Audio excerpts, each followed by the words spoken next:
Chapter 1025. It felt like a major event. Luo Nan recalled the information he had gathered since his meeting with Blood Demon. Putting everything else aside, just the people mentioned in the Blood Demon's words, actually only one of them was needed. The person who provided the secret deed to Blood Demon and agreed to act as his artist was High Lord Secret Deed. Even with Luo Nan's meager knowledge, he knew of this powerful extraordinary who stood at the peak of the world. If the extraordinary of Earth had to be ranked, it was impossible for this old man to fall out of the top 5, no matter how restrictive the conditions were. In comparison, Blood Demon's weight was a bit lacking.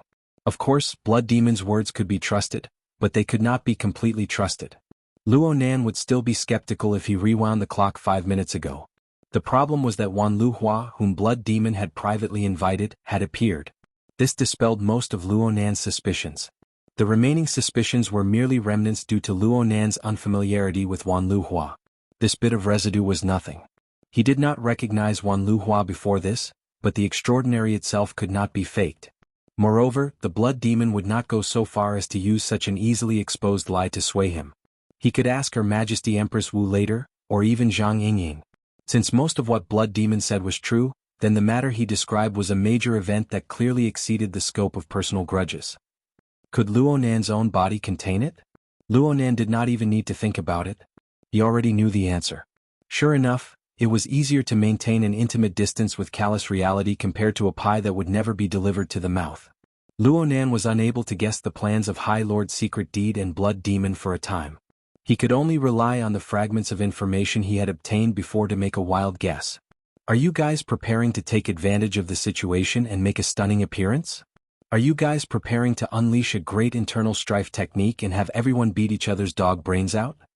Blood Demon did not react to these words, but Wan Luhua, who appeared to be more reserved and calm to the side, coughed and laughed. Oh my, you're much cuter than the rumors say. Blood Demon did not deny it. Perhaps he was purely following along with Luo Nan's words and spouting nonsense. You might not be able to see the dog brains. Actually, we just want to poke a few pustules and expose a few scars. We want to urge everyone to treat them sooner. That's all. Luo Nan just stared at him. The Blood Demon shrugged. Fine. No matter what the situation is, only masochists and bootlickers will be satisfied in the end if they do things according to other people's rules. From this point of view, it wouldn't be wrong to say that we just want the world to be in chaos. It's just that the current rules are too unfriendly. We need to change him. This kind of thing can't be done by one person and we can't support it. Moreover, to gather hundreds of millions of people, not to mention the success rate, we aren't cut out for it either. This way we can't return to the original point, and we can't achieve the ultimate universality. So, we might as well pursue a small circle of temporary perfection. This choice is the most normal one. Luo Nan ignored Blood Demon's ultimate explanation. He just asked, how do you want to change it? This is a core secret. Blood Demon gave Luo Nan a wink. Luo Nan responded with a chill and Blood Demon cackled. Actually, it's not that mysterious.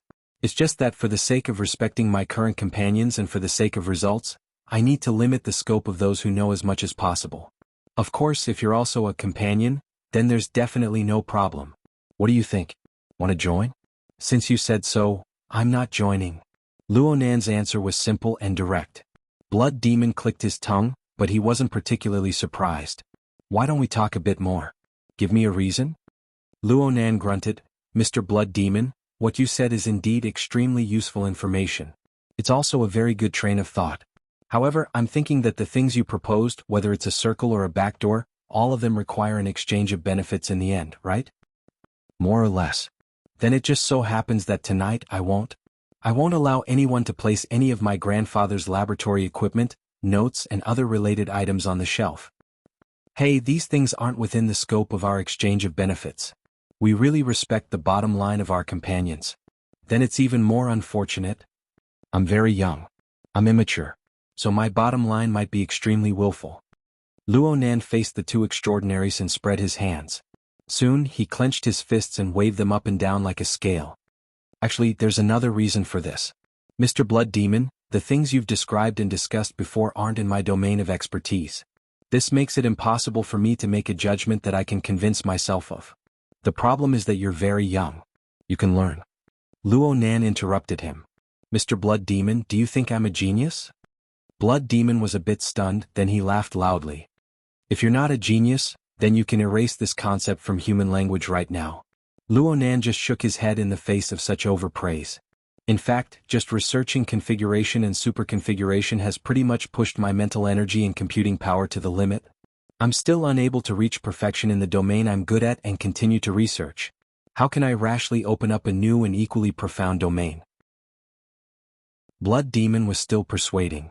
Everyone has their strengths and weaknesses. Everyone can learn from each other's strengths to make up for their weaknesses. We can rely on each other.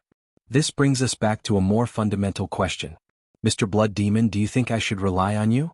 Can I trust you unconditionally? Blood Demon was a bit startled before he laughed. But his answer turned vague in the end. Trust itself is an illusory thing. Making a judgment in a domain you're not good at is equally illusory. Then let's find something more practical. Mrs. Wan just said that Her Majesty Empress Wu has just become a core member of the club. Is she involved in this matter? She isn't. I think so as well. Then I'll target this substantial frame of reference. Luo Nan used a very casual yet rather persuasive reason to nail this matter down. Whether it's the auction or the roundtable conference, I'm happy to see everyone smash tonight's impromptu agenda into smithereens. You don't need to do anything. It's the same if I do it. Everyone will be able to maintain a tacit understanding. As for whether or not we can achieve the greatest results, whether or not we can keep up with each other's tempo, that will depend on our level of tacit understanding. I believe that Mr. Blood Demon is most likely thinking the same thing. Blood Demon looked at Wan Luhua. Wan Luhua smiled without saying a word. At their level, as long as they wanted a bit of face, clinging to each other didn't exist at all. Plus, Luo Nan had pretty much pointed out the key points here. Did Blood Demon really want to pull Luo Nan into their circle? He was afraid not. Even if Blood Demon could really spout lotus flowers and break the heavens with his words, everyone was just meeting for the first time. Why should Luo Nan listen to him, believe him, and do as he said? As long as Blood Demon had the slightest bit of self-awareness, he wouldn't have such extravagant hopes. In the end, this was just a briefing before a major event. Luo Nan wasn't fooled by Blood Demon, but Blood Demon was putting on an act to the end. It was as if it was real. Blood Demon said, "All right. Brother, you have your own ideas. There's no reason for us to be stubborn. However, Master Wan has come. The conditions are complete. It shouldn't be a problem to simply join the Starry Sky Club, right? Even though this circle is a bit messy, we can enter like Wu Huang. Everyone can share some resources and information, slowly increasing friendship and trust. Isn't that good?" Of course. Luo Nan was still straightforward. Blood Demon clapped his hands. Good. We didn't get the bonus point question. But this result is more than a step ahead of our expectations. Brother, we really hit it off. Luo Nan lowered his head and laughed. However, the Blood Demon soon brought up another topic. If we really want to form a circle and form a clique, there's still a process to go through.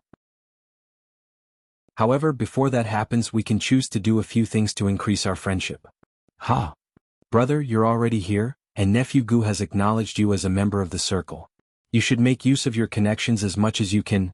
Nephew Big Talker had been eating melons until he was stuffed. He always felt that he knew too much. He was frowning in distress as to how he should digest this information when he was suddenly called out. He was stunned on the spot. Blood Demon extended his hand. He didn't point at Talker. Instead, he pointed at the auction catalog page in the projection area. His words had nothing to do with it. How can we increase our friendship? We've been through the same window together. We've been through a gun together. We've been together. A snatch. Blood Demon forcefully changed his words under Wan Liuhua's gaze. His smile grew more and more radiant, revealing his dense white teeth. Of course. How can you call it snatching when it comes to extraordinaries? Chapter 1026. Oh my, your skill experience has increased by leaps and bounds, hasn't it?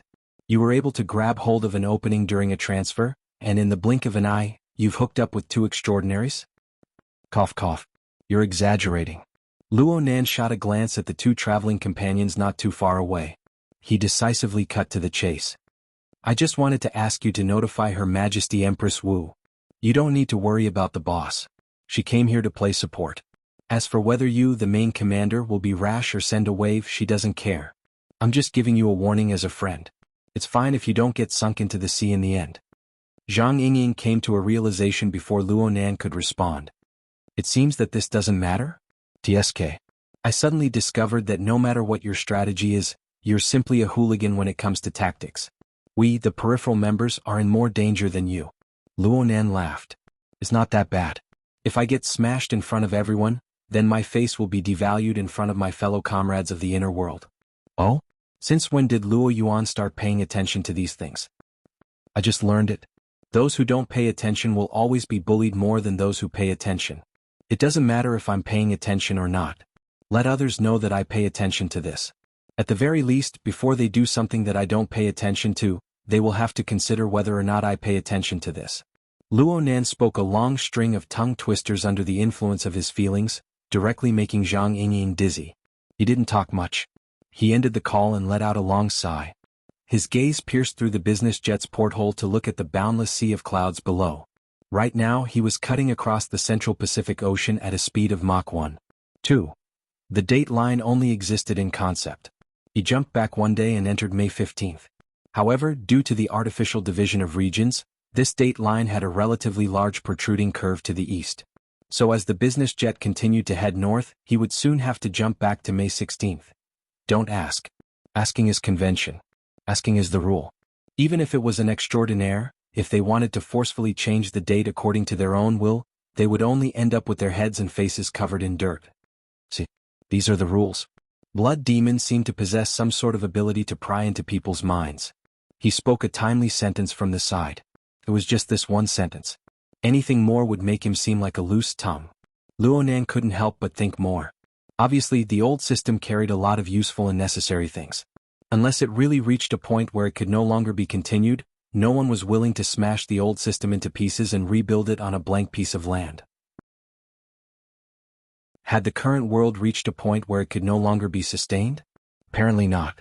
In that case, this old system had perfectly absorbed the power of the extraordinary on top of its original foundation. Its centripetal force, its degree of firmness, was much more powerful than what Luo Nan had originally imagined. At the very least he had to be prepared. He couldn't afford to fail now. A crushing defeat like a mantis trying to stop a chariot would result in unacceptable consequences.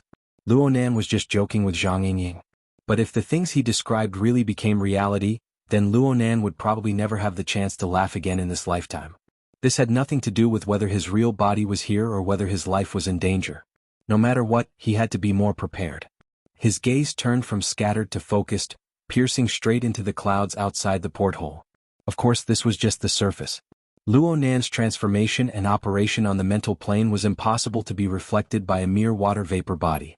Blood Demon originally wanted to chat with Luo Nan about matters related to the follow-up operation, but seeing Luo Nan like this, there was no need to provoke Luo Nan's dislike.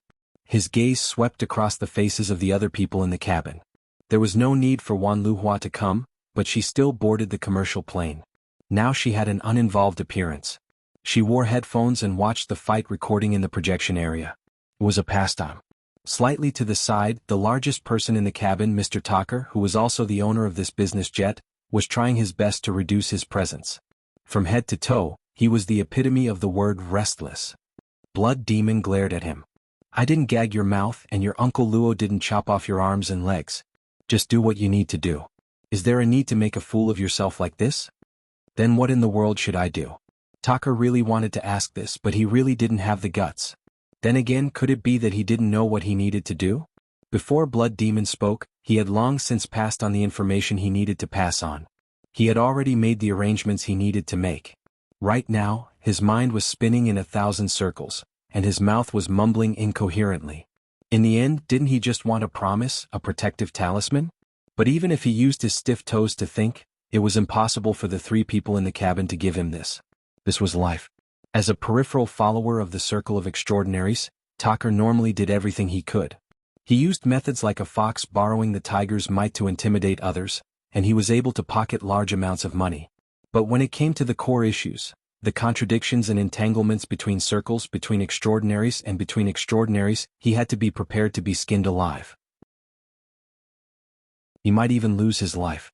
This wasn't because he was a direct descendant of the bloodline of extraordinaries. Oh, perhaps the reason he was able to live until now was related to this. The experienced people who circled back and forth in the circle knew very well how to control the heat and bypass the minefield. But today's situation was different. Aside from Blood Demon, an old fox who was well-versed in the rules of the circle, there was also a hot-blooded kid who didn't know anything. The worst part was that this kid had always been renowned throughout the world with the name of the humanoid infrasonic array. It was a large-scale, indiscriminate killing machine in reality. Tucker didn't even feel safe in Koror base, let alone being dragged into the eye of the hurricane. This time it was really bad. Tucker was in a trance, so much so that he didn't even hear someone call out to him. In the next moment, Blood Demon smashed the ashtray on the table at Tucker. Of course it was just in passing. Fortunately, Tucker's face wasn't smashed into a mess. He caught it purely by instinct. His entire body shuddered and he suddenly stood up. "Uncle Blood, please instruct me." Blood Demon smiled benevolently. "Young people need to be diligent with their eyes, hands, legs, and mouth. You need to be diligent with your heart. It's your Uncle Luo calling you." Luo Nan looked over expressionlessly. On the other side, Wan Luhua was a bit dissatisfied with Tucker's large movements interfering with the projection. But she just gave Tucker a glance and continued to watch her fight. Tucker was stared at by the three extraordinaries in a short amount of time. His entire body was about to collapse, and the resentment in his heart was flattened. He immediately put on a smiling face and carefully waited upon Luo Nan. Uncle Luo, do you have any plans?" Luo Nan went, he was organizing his words. He asked despite knowing the answer, "Are you an electromagnetic type ability user?" "Yes." Uncle Luo's eyes are like torches. Tucker had been skinned alive by Luo Nan earlier, so he didn't have anything to hide. Blood Demon's mouth was chatty. This kid has a lot of tricks up his sleeve. He knows how to conduct himself. Jin Tong made him happy back then and even gave him pointers. Faced with Blood Demon, who touched on his sore spot, Tucker lost even the strength to be angry. He could only maintain a stiff smile with all his strength. Luo Nan didn't have any extra thoughts. He just nodded. "No wonder. Your frame of body and soul is a bit similar. So it isn't just because you're both electromagnetic type abilities. That makes things easier." Tucker's entire body felt unwell. Chapter 1027. At 2 o'clock in the afternoon, when the sun was at its highest, the sky darkened at a visible speed. Thick clouds separated the sunlight from the surface of the sea, leaving only a blurry haze of light at the boundary between the sea and the sky. Without the direct sunlight, the surroundings of the giant steel ship traveling on the ocean suddenly became much cooler. Not long after, a commercial plane pierced through the clouds, slightly calibrated in the air, and swooped down towards the giant ship. The top deck became even busier. Even from a distance of dozens of meters, one could hear the clamor over there. It was unknown whether it was the turbulence stirred up by the commercial plane or the raging sea breeze, but suddenly, a cold wind blew in his face. Yu Qi unconsciously shivered. Beside him, his son Yu Zheng simply sneezed. Both of them were dressed very casually. Yu Qi was still wearing a long-sleeved jacket, while Yu Zheng was only wearing a pair of beach pants. His upper body was bare and he had a bath towel draped over him. Yu Zheng had played around the swimming pool with those beautiful women who were sunbathing.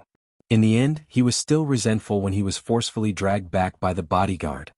If it wasn't for that sneeze, he might have already started arguing with the bodyguard.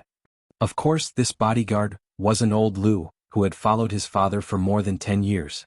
Instead, it was the goods that had been temporarily assigned to this luxury cruise ship. Yu Zheng was already thinking about letting old Lu take action and teach this temporary worker a lesson to vent his anger. The problem was that old Lu, who had always taken care of him, was like a clay sculpture at this time. He was only a breathing tool behind his father. As for Yu Qi himself, he didn't say anything about the behavior of the temporary bodyguard. Instead, he turned around and reprimanded his son. "Look at what you're wearing. Others might not know what the situation is right now, but don't you know?" Yu Zheng was already in a bad mood. He was annoyed when he heard this. "What's wrong with me wearing this? Don't tell me you want me to come out in a hospital gown? Do you want me to lie in the ICU before you're satisfied?" Yu Qi flew into a rage and wanted to kick this unfilial son away. However, when he saw that the child's cheeks were much thinner than half a year ago, his anger was stifled in his chest. At this time, his wristband vibrated. Seeing the caller's name, Yu Qi couldn't get angry. He only reached out and pointed at Yu Zheng twice to give him a warning. Only then did he adjust his mood and connect the signal. "Qin, are you in class over there? Why are you calling? Your brother? He's fine and carefree. He was just fooling around in the pool. How would he have the time to answer your call?" The irritation in Yu Qi's heart had dissipated quite a bit after chatting a little more with the caring little cotton-padded jacket. He turned his head and took the initiative to remind Yu Zheng, "Did you miss your sister's call? What are you talking about? Are you afraid that the hospice care won't be able to catch up?" His daughter was there, so Yu Qi didn't curse out loud. However, his foot finally kicked out, causing Yu Zheng to stagger. Yu Zheng had already gotten used to it during this period of time, so he couldn't be bothered to respond. He turned his head and spoke to the temporary bodyguard who had just brought him back. "Is this how your volunteers are treated?" The temporary bodyguard responded coldly. He wore a standard black suit and sunglasses. There was nothing creative about it, and it also covered up all human reactions. Yu Zheng, on the other hand, had already begun to add to the drama. "Look, in the end he's just a lab rat. Then don't let me out. How nice would it be to put me in a cage?" Yu Qi felt his heart ache, but his daughter, who was an ocean away, was still on the phone. It wasn't good to worry her, so he could only comfort her. "Forget it. If he doesn't want to answer, then don't answer. He's just nervous now. His whole body is twisted. In fact, Dr. Clay's technology is already very mature." Yu Qi's consciousness was a little dazed as he said these old, familiar words. Ever since Yu Zheng was diagnosed with a mutant infection on New Year's Eve last year, Yu Qi had done everything he could to bring his disappointing son back onto the normal path of life. He had used all his resources, even abandoning his family and business to bring Yu Zheng around the world to seek medical advice. But now that things had come to this, he still had to rely on these meaningless words to comfort his son. As the helmsman of a large regional pharmaceutical company, he more or less knew some information, and he did believe in Dr. Clay and his laboratory's research capabilities in the field of human mutants and treatment. It was just that ever since the era of mutants, the mutant infection itself was a dangerous peak that could collapse at any time. Not to mention, it was a critical juncture between the second and third phase. In this field, 99% of the world's people were deaf and blind. Apart from blindly believing in this kind of top-notch research institute, who else could he rely on? He couldn't let his daughter know these thoughts no matter what, so Yu Qi forcefully eased his tone. "It doesn't matter if he doesn't answer. There's still me. Do you want to see how your brother is like?" As he spoke, he didn't care whether his children agreed or not. He turned on the projector function and prepared to let the siblings meet to dilute the current terrible atmosphere. He was still adjusting the angle, but Yu Zheng's expression was already changing. He was clearly still feeling awkward. But this matter didn't depend on Yu Zheng. It didn't even depend on Yu Qi or Yu Qin. Instead, it was directly announced by the serious-looking, temporary bodyguard. "It's time for the routine physical examination." As he spoke, the temporary bodyguard directly gestured for them to go back. "Hee, the little white mouse is about to enter the cage." Yu Zheng was surprisingly cooperative this time. He sneered, turned around and walked back. He had already walked behind the temporary bodyguard, but he turned back and patted the robust man's chest. "I'll bite open the cage and run out soon." The temporary bodyguard didn't respond at all. His expression remained indifferent as he turned around and followed behind Yu Zheng. He also turned a blind eye to Yu Qi on the other side. Yu Qi watched this scene in a daze. "Dad." Yu Qin was puzzled. "It's nothing. Your brother has to go for a physical examination. Don't worry, we'll contact each other later." Yu Qi hurriedly hung up and took 2 steps forward.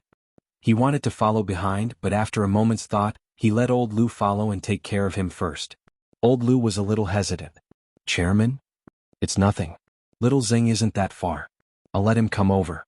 Yu Qi watched Yu Zheng and old Lu's figures disappear from his line of sight. Only then did he find a contact number and dial it. "Smith, it's me. Hey York, I was just about to contact you." As an important partner of Wuxia Pharmaceuticals in the New World, Smith had a pretty good personal relationship with Yu Qi. He immediately called out the nickname he had given Yu Qi without permission. He couldn't hide his excitement. "Come over quickly. Come to the exhibition hall first. Today's scene is amazing. The small incident in Ban City didn't affect this great trade fair. I saw a lot of big shots. They even arrived early. I originally thought that I would only be able to see these walking money and power after 20 o'clock. Yu Qi wasn't in the mood to tease people. He took a deep breath and said solemnly, "Smith, you know the current situation. I have to confirm it again."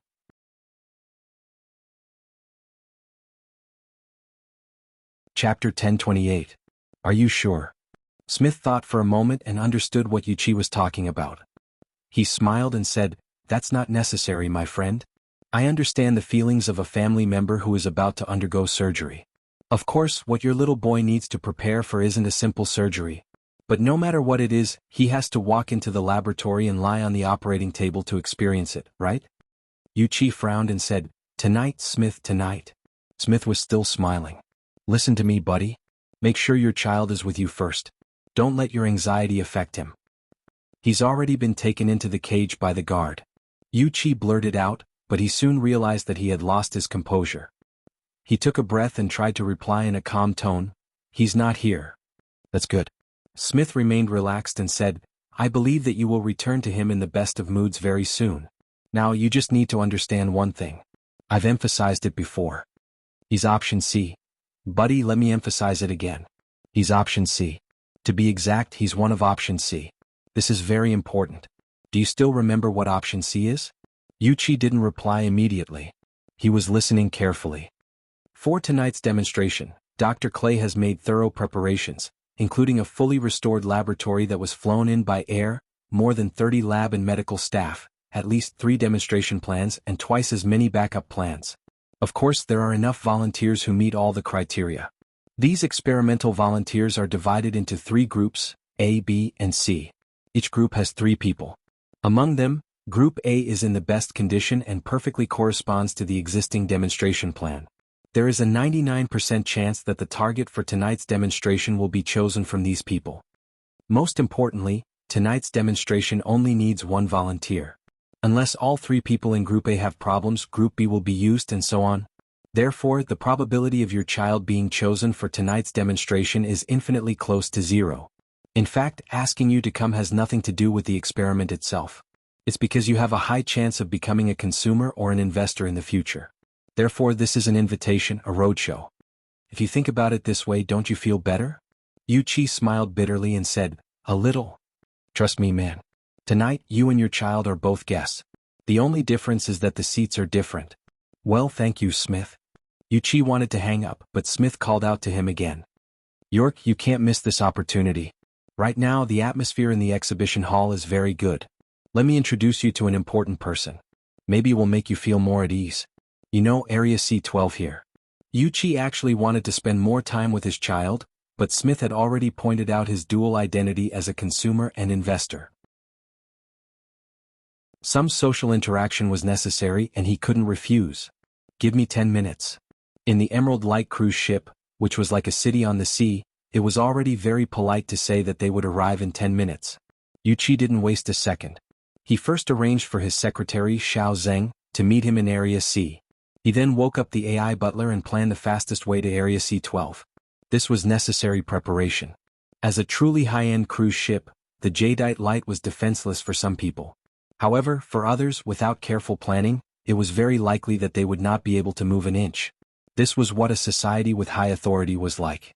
As the helmsman of a large regional pharmaceutical company, Wuxia could enjoy the convenience of a society with high authority in most cases. Occasionally, he had to accept the adverse effects of these conveniences. Of course, it was more important to be vigilant at all times. In this strange and complicated environment, he chose to believe in the AI system. The route planned by the AI butler was very reliable. Making full use of various tools such as automatic walking belts and elevators, it only took 6 to 7 minutes to go from Area E on the rear deck to Area C in the middle of the hall.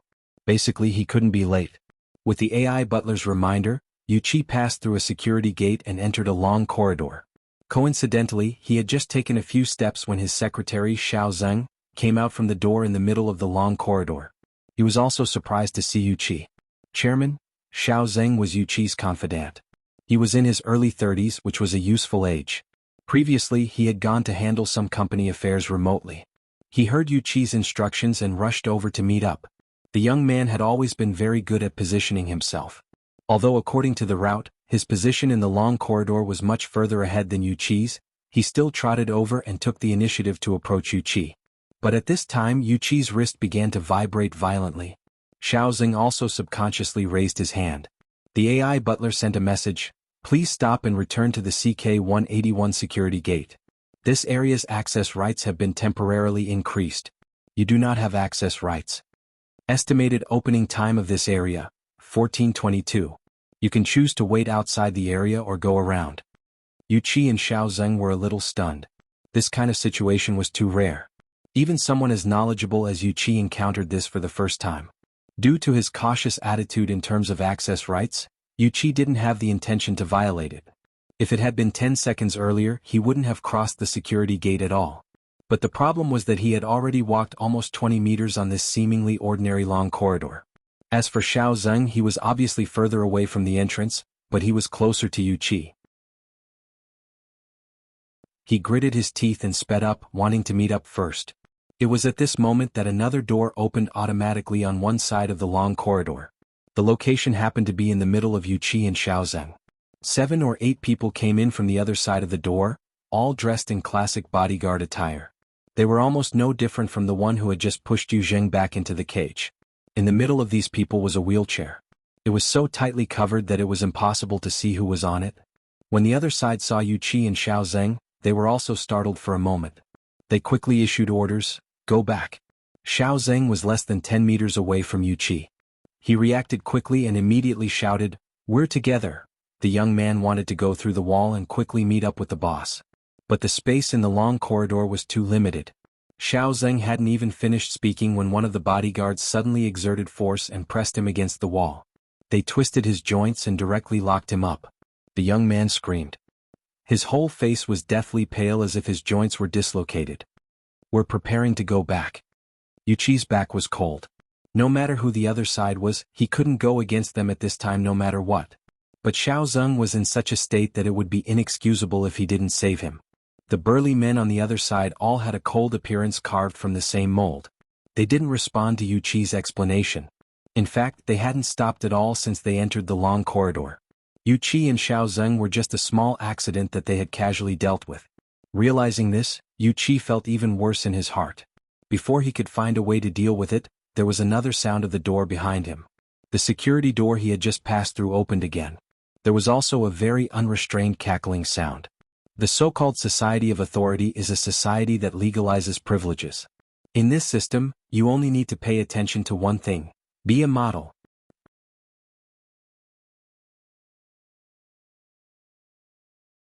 Chapter 1029. For people entered through the security gate. The one chattering endlessly was a man in a flowery shirt who looked like a tourist. Aside from him, there was a muscular, dark-skinned man with clear tattoos on his face and body. There was also a petite, short-haired beauty with an elegant temperament. In addition, there was an extremely young man. He looked to be a few years younger than Yu Zheng. The 4 people walked directly into this high-clearance area. They were different from Yu Qi, who was at a loss for what to do. They were also different from the grim and grim group of bodyguards. It was as if they were truly on a luxurious cruise ship used for pleasure. At least some of them were like this. They even ignored the tense atmosphere in the long corridor, the unnatural people and actions, and walked straight over. The flowery shirt man continued to talk non-stop, saying some specious words. The muscular, dark-skinned man had his head lowered the entire time. The short-haired beauty had a calm expression and didn't look sideways. Only the young man swept a few glances over with some curiosity. Yu Qi's gaze collided with the young man's for an instant. The young man clearly didn't feel anything, but Yu Qi was different. This was because he recognized this person. In this moment, memories that he once thought had faded suddenly surged up. Half a year ago, at Aurora Cloud City, at nearly the same time as the news of Yu Zheng's mutation infection was exposed, their family unexpectedly met this young man in the elevator.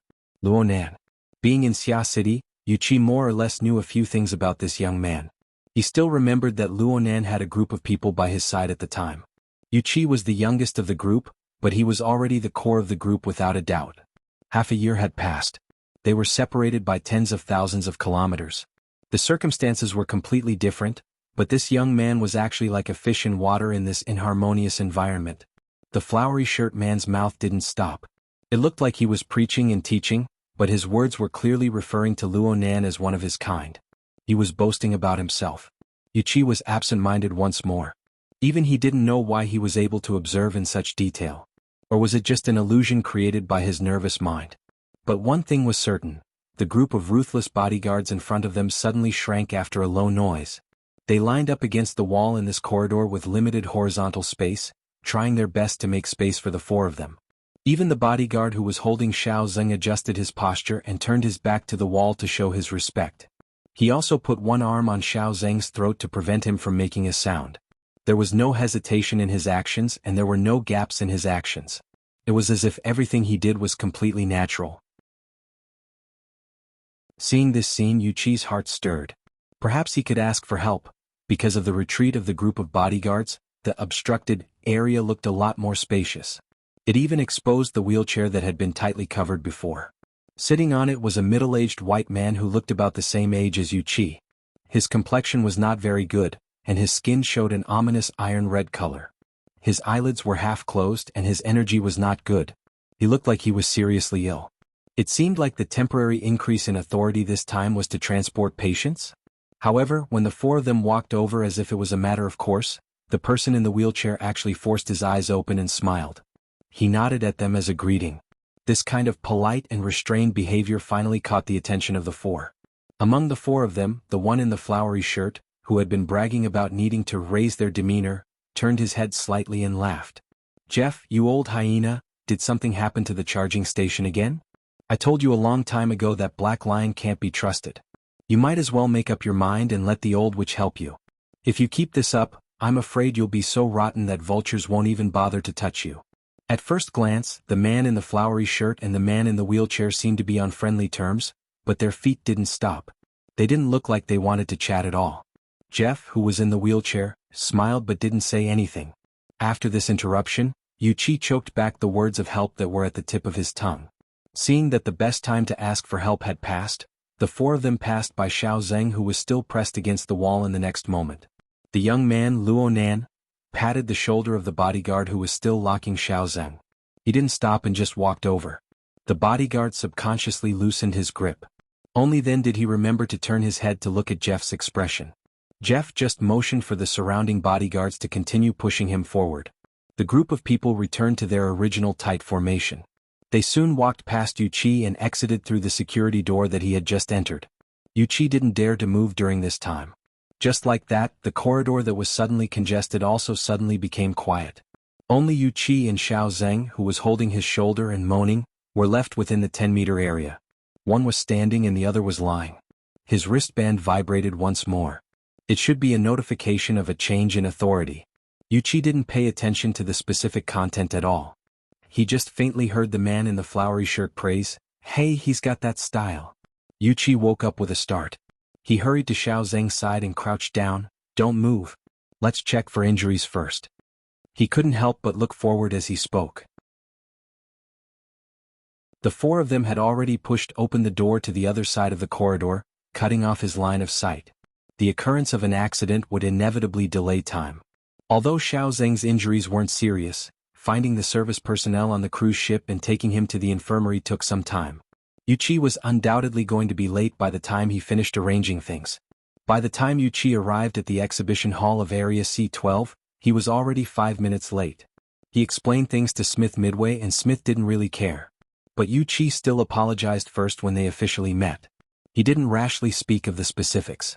Whether it was Luo Nan, whom he knew before, or Jeff, whom he heard in the middle, their identities weren't simple at all. He wouldn't look for trouble for no reason. The problem was that Yu Qi didn't mention it, but Smith did. Moreover, Smith spoke with an extremely excited tone. "Hey York, you just missed a true big shot.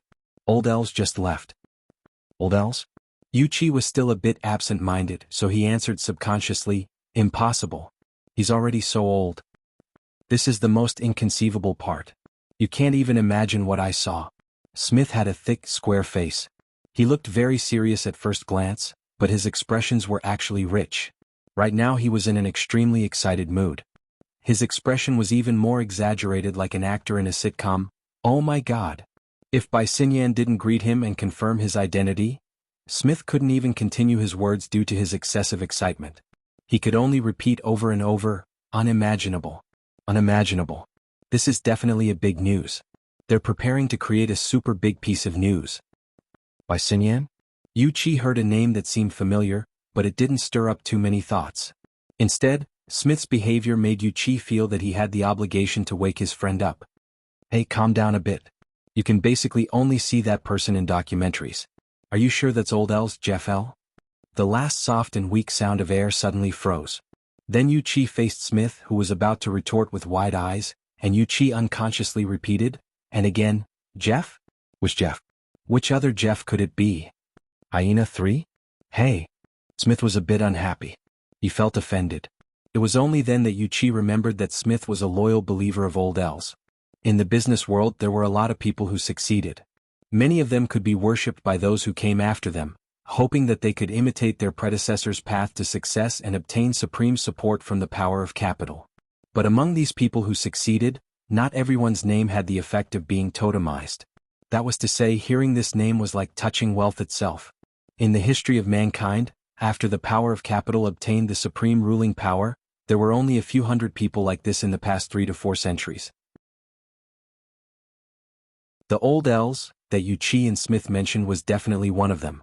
This was not only because he and his family were always at the top of the various wealth rankings, but also because of his legendary status. Old Els spent the first half of his life in obscurity, or perhaps he lived in a sewer that normal people could not understand. Then, when he was close to 80 years old, he suddenly jumped onto the most glorious and cruel stage. Before the Third World War, he plundered the wealth of many unstable countries through various dishonorable means, magnified his ill-gotten gains 100 times through the use of war leverage, and the Reconstruction economics, that had a mixed reputation after the war. Of course, there were countless assassinations and anti-assassinations, subversion and anti-subversion, death and being killed. In the past 20 to 30 years, as he faded away from various highly publicized affairs, this person had really become a pure totemic symbol. Correspondingly, there was only one thing left that people in the world paid the most attention to. Was he still alive? When would he die? Under the premise of not caring about the cost, to what extent could human life be extended?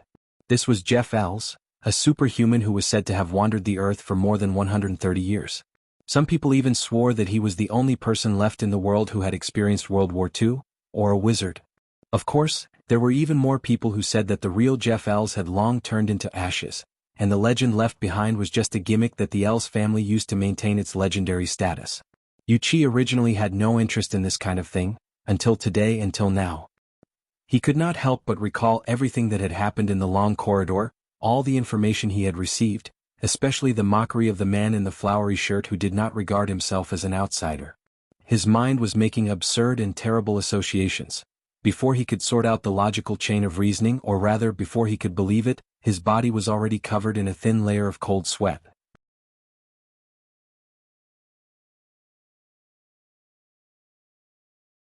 Chapter 1030. Yuchi instinctively didn't want to continue, so he changed the topic. Aren't you going to introduce me to an important person? He did change the topic, but there seemed to be some kind of magic. The bullet that had missed the target returned to the bullseye. He subconsciously said, if it's Mr. Old Ayers, don't joke around. The thing I regret the most in my life is not rushing up, kneeling beside him and kissing the back of his hand. Smith's words were exaggerated and sincere. And then being pressed to the ground by those black suits? Smith didn't hear the small details in his words. He just expressed it in an irrational manner. That was worth it, York. That was worth it. Mr. Old Ayers is my spiritual mentor. Maybe if he touches me he can change my fate forever. Left or right, death or life. Yuchi moved his lips, but in the end he didn't say anything about the scenery. He just said, I just want to know someone who can make me feel at ease now. Well, that's right. I still remember. Forgive me for being a little excited just now. I hope Miss Bai Xinyan hasn't left yet. As he spoke, Smith led Yuchi through the exhibition area. Basically, on every large cruise ship, there was an exhibition area that displayed some works of art. They would also host some small auction activities. These exhibitions generally had limited space and resources. If they didn't have something, they would lack something. If they did, it wouldn't be a big deal. But this time it was different in Jade Light. The exhibition area wasn't just in Area C12. In fact, Area C, which was a commercial shopping area, had been transformed into an exhibition hall. Yuchi had been here once. For areas with tens of thousands of exhibits. Of course, it was nothing compared to those large-scale trade fairs on land. But as a cruise ship that had been sailing at sea for dozens of days, the scale was already very large. There was no doubt that it was being operated as a large-scale theme. Yuchi also knew that the things on display so far were more or less special. According to Smith, these were some advanced products that hadn't been accepted by most people in time. To put it bluntly, they didn't conform to laws, conventions, or even moral norms. Yuchi felt that it was understandable. Although these exhibits were strange and different, they had a relatively unified theme. They were closely related to aberrations. Abnormality was a gray area, and there were too many things that went against traditional morality. Wuxia's Wuxia Pharmaceutical Company's main business had yet to reach this level. It was only a little related to some fields. This little bit was also the heaviest tax, and at the same time, it brought considerable profits. From this point alone, one might be able to discern some sort of direction. Of course, the people who boarded the Jade Light and stayed there until now or were currently rushing to the ship were more or less related to the distortion. They were either engaged in related industries and ran businesses in this area, or like Wuxia, they were voluntarily or involuntarily associated with aberrations. As for Jeffrey Ells, of course he also belonged to this group. As such a legendary tycoon, it was not surprising that he was involved in any industry. However, there was one thing that Wuxia still could not get over. That image. He thought that if he wanted to see a similar image of Jeffrey Ells, he would have to look for it in a documentary. In fact, even in documentaries, Jeffrey Ells would not be seen at this age. It was as if time had turned back 100 years. Hey York, I have to say. Smith could not help but continue the previous topic. On the one hand, it was because of his own emotions. On the other hand, there was indeed an atmosphere of whispering in the exhibition area that they passed through. There were not many people who actually went to see the exhibits. They gathered in groups of 3 or 4, gesturing, surprised, and whispering to each other. Although their images were different, they could be grouped together with Smith beside him. They were all people who had been run over by something incredible, had survived a disaster, or had hit the jackpot. No matter what, they were all emotional reactions. Smith also reached out and pointed to Wuxia, letting him see the reactions of the people around him. If it's possible tonight, when I point out Jeffrey Ells to you, either you doubt your eyes, or you doubt the intelligence of the top tycoons at the scene. I don't think I'll doubt anything at that time, Wuxia murmured. Because I'm doubting it now. He inexplicably thought of Yu Zheng, his own child, and then whispered, maybe I've still underestimated the power of the distortion. Smith finally noticed Wuxia's strange reaction. In this kind of situation, he naturally made an empathic connection. York, let me guess. What did you see? Wuxia didn't have the energy to play guessing games. He waved his hand and directly revealed the answer. I also saw the Jeffrey in the wheelchair. Looking at Smith's widening eyes, Wuxia spread his hands. He's in the long corridor behind us, but I'm not sure if he's the one in the documentary. Actually, I still don't understand how you guys recognized him. Smith was stunned for 2 seconds before he subconsciously replied, it's enough that someone trustworthy recognized him. Smith was stunned not only because of Wuxia's answer, but also because he had received an excessive amount of information at the same time. Hey, look over there. By Xinyan, the one I want to introduce, the important person who recognized old Ells. She's looking over. Wuxia looked up when he heard this and happened to meet the gaze that was cast over from not far away. Unsurprisingly, the person was the same as the name he heard. It was a pleasant-looking woman. However, there was something unexpected. This important person was actually wearing a white suit, giving off the air of a professional. Of course, she wasn't that strict right now. The front of her shirt was half open, revealing a dark blue shirt. She looked a little casual, but it was enough to clearly distinguish her from the surrounding businessmen and women.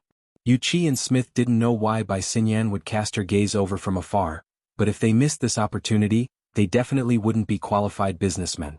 Therefore, Smith and Wuxia both sped up their footsteps and took the initiative to greet her. The former began to greet her from 7 or 8 meters away. Dr. Bai, we meet again. He took a few steps forward and turned around to introduce to Wuxia. This is Dr. Clay's most outstanding student and collaborator, Dr. Bai Xinyan. He then said to Bai Xinyan, my most capable partner in the old continent, Mr. Wuxia, the chairman of Xia City's Wuxia Pharmaceuticals. If I remember correctly, you guys should be from the same hometown.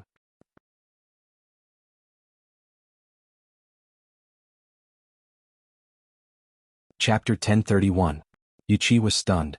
Smith had not mentioned this before. Whether it was the relationship between Bai Xinyan and Dr. Clay, or the fact that they were from the same hometown, Bai Xinyan took the initiative to shake his hand. Bai Xinyan took the initiative to extend her hand and shook his hand with a smile. We are indeed from the same hometown. The headquarters of Wuxia Pharmaceuticals is in Nader District. My father works at the nearby Ren AI hospital. We might even have a working relationship. Wuxia instantly went through all the famous doctors in Renai Hospital. He had a guess in his mind, so he asked tentatively, Daydream, Professor Bai is your... it's that old father of mine. Oh, Professor Bai is fully deserving of the title of the leader of neurology and psychotherapy. My company had a very pleasant collaboration with Professor Bai's team in the development of endocrine-targeting drugs. That was how society worked. As long as they could find a connection, both parties would naturally feel close and comfortable. After chatting with Bai Xinyan, Yu Qi glanced at Smith again. He did not know if this was part of Smith's calculations. This guy might not be a good manager, but he was definitely a first-class broker.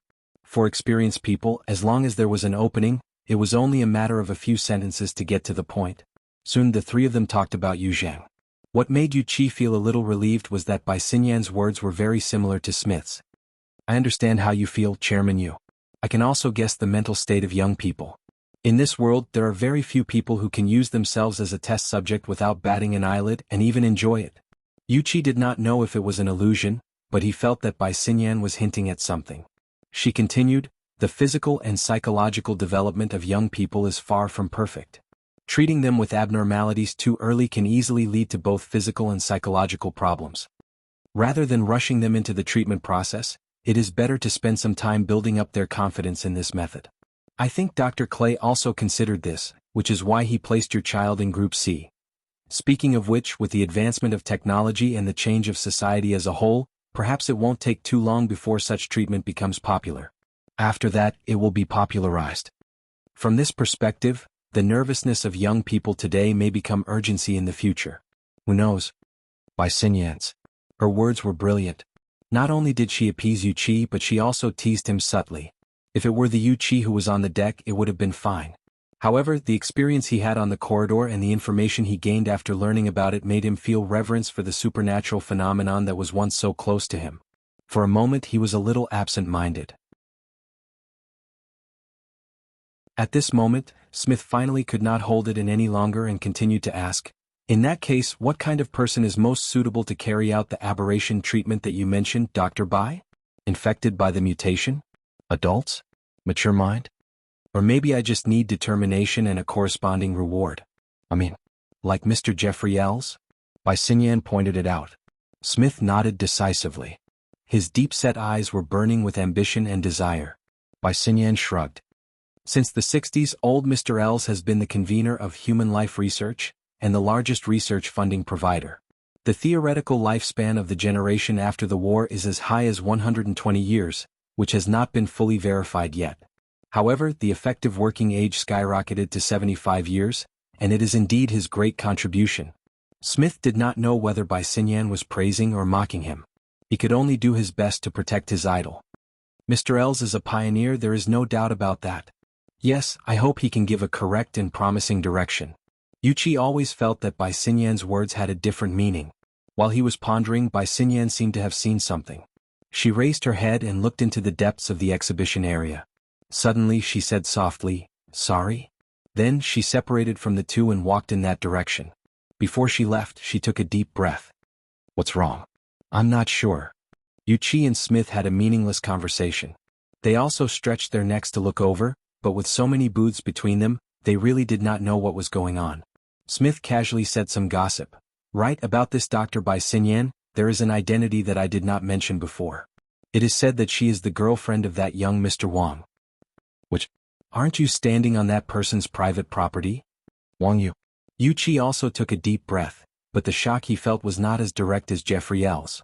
Compared to the legends of old, the young and high-profile figures of power of today inevitably made people divert some of their attention to the astonishing family behind them. Of course, with Yu Qi's net worth, he really did not have the qualifications to judge others. It was also at this time that the two finally saw something different as they followed Bai Xinyan's back. Actually, the two still did not see too clearly, but Yu Qi caught a glimpse of a dark and muscular giant among the stream of people in the exhibition area. This giant was clearly half a head taller than the others. Yu Qi's pupils contracted. He immediately recognized this person. This was one of the 4 people from Luo Nan's group of 4 that he had met in the long corridor. This person had arrived. Didn't that mean? That's right. Right now, Area C had become an exhibition area. Luo Nan and the others had come here. They probably had no other goal. Talker? Smith's reaction was a bit slower, but he clearly understood the identity of the person on the other side. Talker? The one from Koro Base? That big guy? Yuichi was truly shocked. Yuichi had heard of this name before. In fact, any multinational enterprise involved in ocean shipping would inevitably have to deal with the logistics tycoon of this area, the godfather of the underworld, Talker. The sales network of Yuichi's Wuxia Pharmaceuticals did not set foot in this area. However, a small portion of the pharmaceutical factory's biological raw materials purchase channels were deeply connected to the industrial chain around T-City. This formed a few intersections. Talker's identity was subtle. He was relatively mysterious. Yuichi had only heard of his name, but he had never seen him in person. However, he remembered the shipping price that was 20% higher than the market price very clearly. He also remembered that there were indeed people who were stubborn and unwilling to choose the shipping company under Talker's banner. However, the results were not all that wonderful. How could such a person be related to Luo Nan? Moreover, was there a mistake in his memory? At that time in the corridor among the four of them, it seemed like this dark and burly man's performance was the most honest? Right when he was puzzled, he saw Bai Xinyan's figure pass through the crowd. She was heading toward Talker. I heard that Talker and Wang Yu have a very close relationship. The gossipy Smith suddenly went mute. This was because at this moment, he clearly saw the person he had just identified as Wang Yu's girlfriend. After passing through the crowd, she reached out her hand toward Talker. A young man who looked like he was still young. She did not receive a polite response. However, in the next moment, Bai Xinyan naturally leaned over and took the initiative to hug the young man's arm. Yuichi spoke faintly, "Is that Mr. Wang?" Smith was stunned speechless.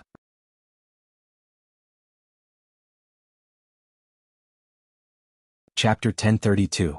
Not to mention what Bai Xinyan's body movements represented, in Smith's eyes, the young man's cold expression was the same as always. He didn't respond at all. As for Bai Xinyan, she wasn't angry or embarrassed. At least on the surface, she still maintained her posture. She quickly found a relatively suitable position. She was like a private tour guide who took the initiative to stick to him. She gestured with her hand, seemingly introducing the situation in the exhibition hall to the young man. Smith was a bit confused. Who's that? No matter how well-informed a person was, their knowledge of a completely different field was limited. In the end, it was Yuichi who exchanged information with him. This person is called Luo Nan. In Xia City he's very. After hesitating for a moment, Yuichi used an inappropriate word. Very prestigious. Why haven't I heard of him? He doesn't belong to the circle of normal people. Yuichi could only say this. He belonged to the circle of outsiders. At most, he heard some indistinct information that was hard to distinguish between true and false. He had a bit of a vague impression.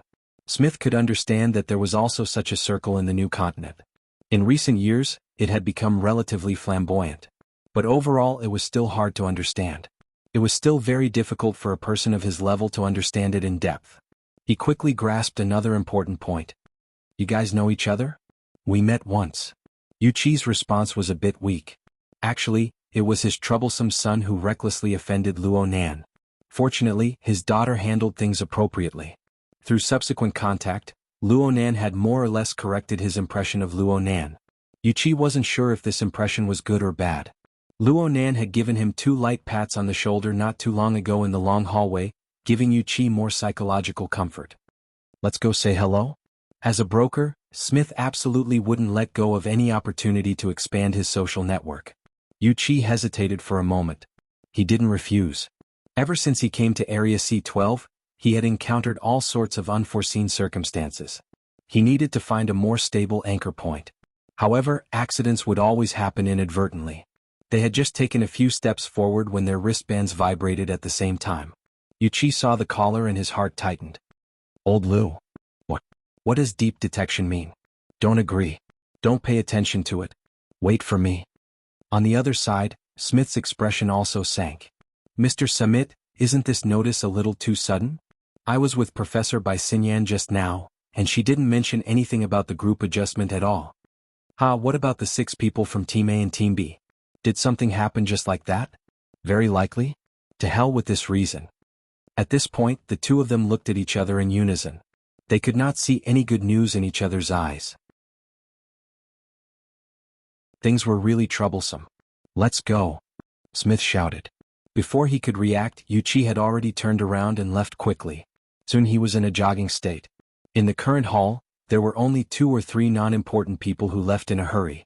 It was impossible for them to attract too much attention. Luo Nan shot a glance in that direction, but he soon placed his attention back on the woman who was holding his arm. The greetings had been exchanged, but that didn't mean that he had accepted her. Luo Nan and Bai Xinyan were basically in a state of enmity ever since the 2000 young miss incident. If Bai Xinyan hadn't cooperated with him a few times, intentionally or unintentionally, and covered for him a few times, the two barely managed to form a tacit understanding. Luo Nan wasn't sure what Bai Xinyan would have done when their bodies touched. However, he also suspected that Bai Xinyan had guessed his current attitude. That was why she had appeared here in broad daylight. Otherwise, she would have been like the 2000s incident. She would have run away without a trace. This could be considered confidence. Was she holding on to Luo Nan's confidence? Your courage is commendable. Luo Nan gave a word of praise, expressing his appreciation for Bai Xinyan's actions. But he had no intention of introducing her to the other 3. The problem was that there was no need for him to introduce her. Blood Demon whistled. Oh my! Isn't this the black-hearted beauty who tricked Jin Tong to death? Bai Xinyan bowed slightly. Mr. Blood Demon must be joking. In the next moment she took the initiative to speak to Wan Luhua. Instructor Wan, the first quarter's subsidy allocation will be transferred to you in about a week. I'll have to trouble you to take care of it. Wan Luhua had clearly dealt with Bai Xinyan more than once. Your turnover is getting more and more procrastinating. After all, this is the first wave of burners retiring from the army. The unexpected product changes have caused a large discrepancy with the budget. Plus, there are quite a few independent directors. Their heads are in a terrible mess due to the production line switching. It's hard to avoid a bit of a fuss. Even Tucker and Bai Xinyan exchanged glances as they spoke. Luo Nan was a bit surprised. He didn't expect that Bai Xinyan was really famous in the inner world. All right. Her connections in the inner world were much deeper than Luo Nan's at first glance. This indirectly proved one thing. The power behind Bai Xinyan was quite impressive.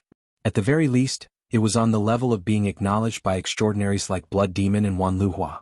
From this point of view, she had her value. The reason why Luo Nan was able to face Bai Xinyan with relative calmness wasn't simply because of Mr. Bai. Rather, this was a tool. If others could use him, then he should be able to play a hand or two. He should be able to make something valuable out of it. He hoped that Bai Xinyan was aware of this. He wasn't in a hurry to converse with Bai Xinyan. He didn't pay attention to what this woman was thinking. He just followed his own pace, observing today's main venue from every angle and every level. He had to investigate if there was something odd. He had to ask if he didn't understand. As long as he could get an accurate answer, it didn't matter who answered. From this point of view, Bai Xinyan could be considered an excellent guide. She giggled as she explained the layout of the entire sea area to Luo Nan. She also explained the main contents of the 4 exhibition areas. Within the venue, there is an exhibition area for natural materials from various rare mutants. There is an exhibition area for equipment that can be used for the processing and manufacturing of related materials. There is an exhibition area for the application of cutting-edge technology in related fields. There is also an exhibition area for auction items with relatively high collection values. A sparrow may be small, but it has all 5 organs. Basically, since the era of mutants, traces can be found within everything related to mutants. This is precisely the theme of this year's Jadeite Light Trade Fair. All 5 organs? Isn't it just 4 organs? Blood Demon was all smiles as he teased Bai Xinyan. If you say it like this, then there really is. Bai Xinyan didn't have time to respond before Luo Nan spoke first. There are quite a few people here.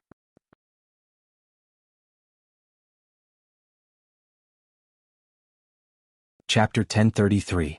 Blood Demon displayed his ability as a supporting character. What do you mean?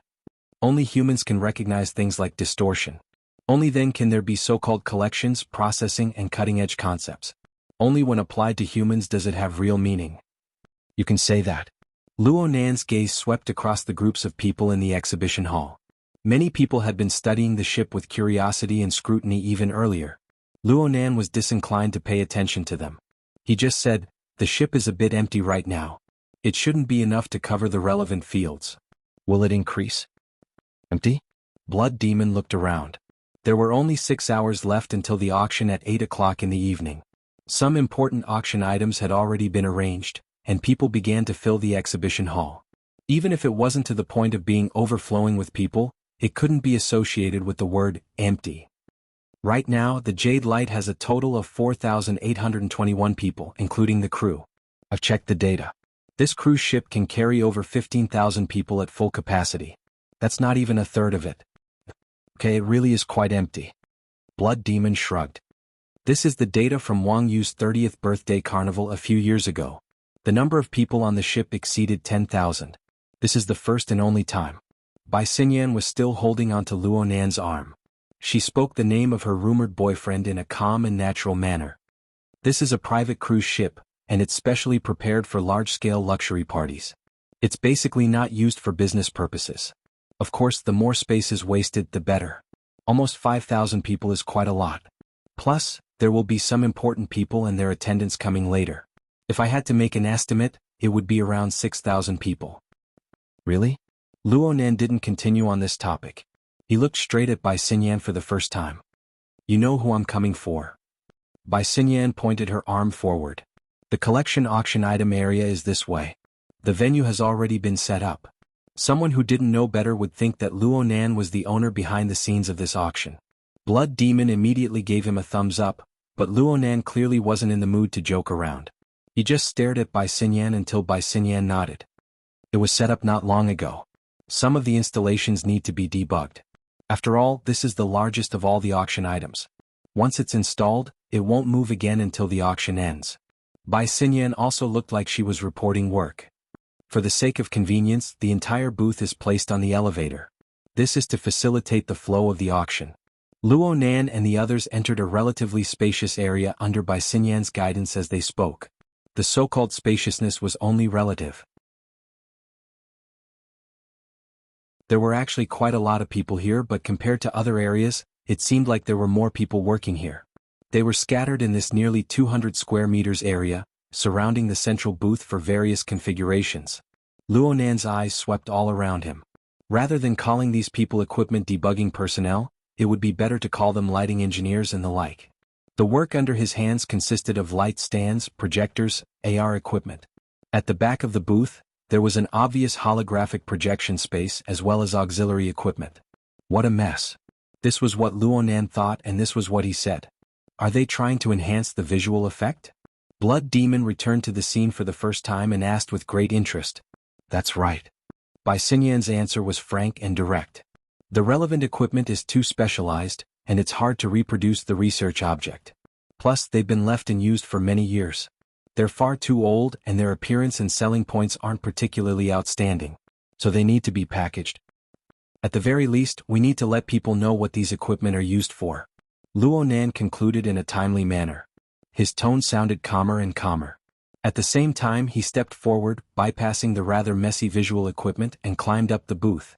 The entire booth was shaped like a long arc. Luo Nan, who had once been to the 70 format laboratory, could tell with a single glance that the booth's flat body was an imitation of the laboratory's main layout.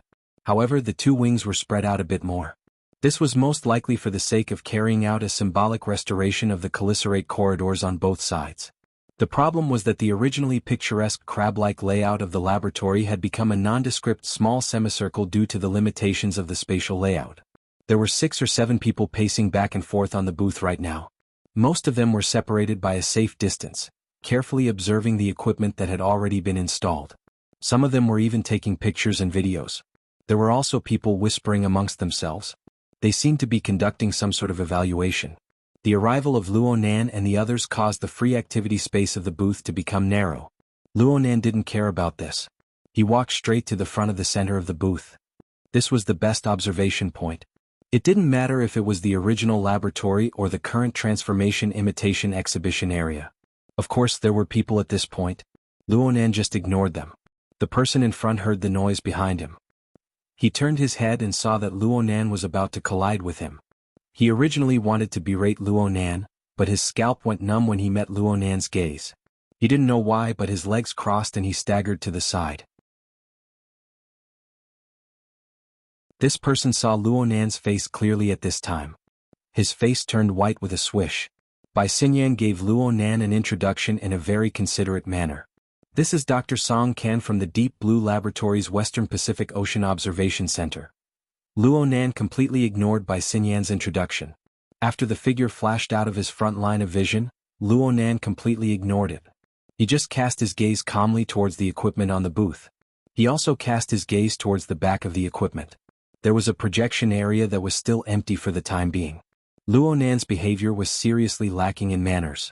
But the original group of people on the booth, Dr. Song Ken, were mostly connected to the inner world. So they recognized Luo Nan. They just didn't expect that the main character would actually come this early. They didn't dare to have any objections. Dr. Song Ken was a relatively simple researcher. He didn't have any extraordinary powers. He nearly had a heart attack when he suddenly saw this face that was labeled as the most dangerous face in the laboratory. He clutched his chest and wanted to run away, but his legs went soft. He was unable to move. Blood Demon walked forward at this time. He stood side by side with Luo Nan. He asked, despite knowing the answer, "How is it? Do you feel a bit emotional?" Luo Nan didn't respond. This continued for about 10 seconds before he slowly swung his head and swept his gaze across the two areas of the booth. Blood Demon was actually the gaze of everyone on the booth. They unconsciously and unconsciously followed Luo Nan's gaze. But it didn't take long before the hearts of a few people who knew the situation more or less jumped. The old equipment arranged along the top of the circular arc could be considered to have been cleaned up. Or perhaps it was so clean that everything could be seen with a single glance. There was nothing but equipment here. Blood Demon had confidently pointed out the split-page notebook. There was no trace of it at all. Blood Demon's eyelids twitched twice. He heard Luo Nan whisper at this time, "Unsightly."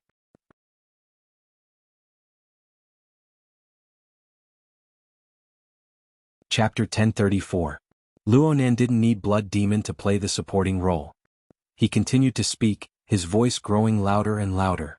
The function of the equipment itself, the environment that carries the equipment, the object of research, and the direction of research.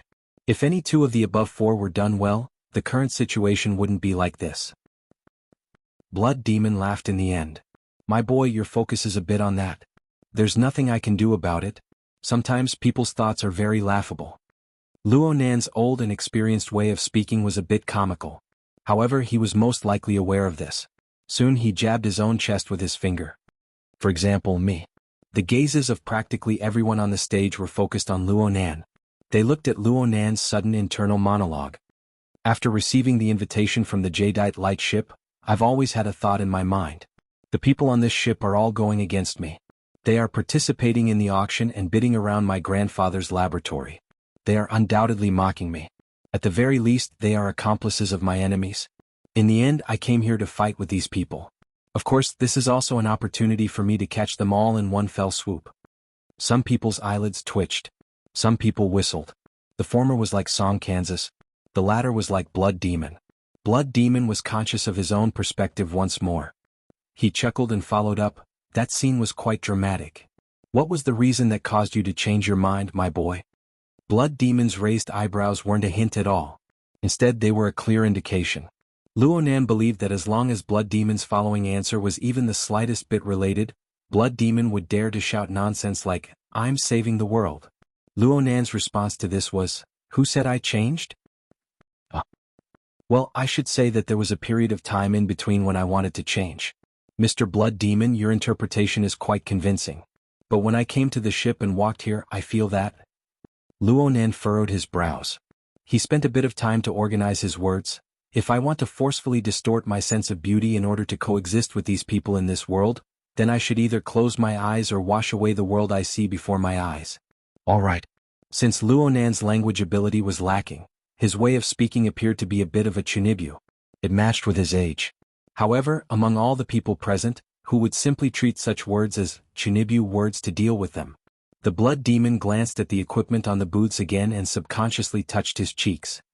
"Is it really that bad? I'm starting to doubt my own aesthetic judgment. What's bad about it?"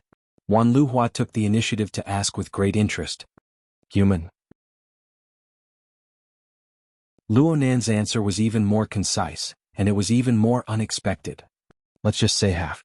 At least not long ago, he regarded human as one of the 5 internal organs. His gaze moved from Bai Xinyan's face to Dr. Songkan's. Then he swept his gaze over the other people at the booth.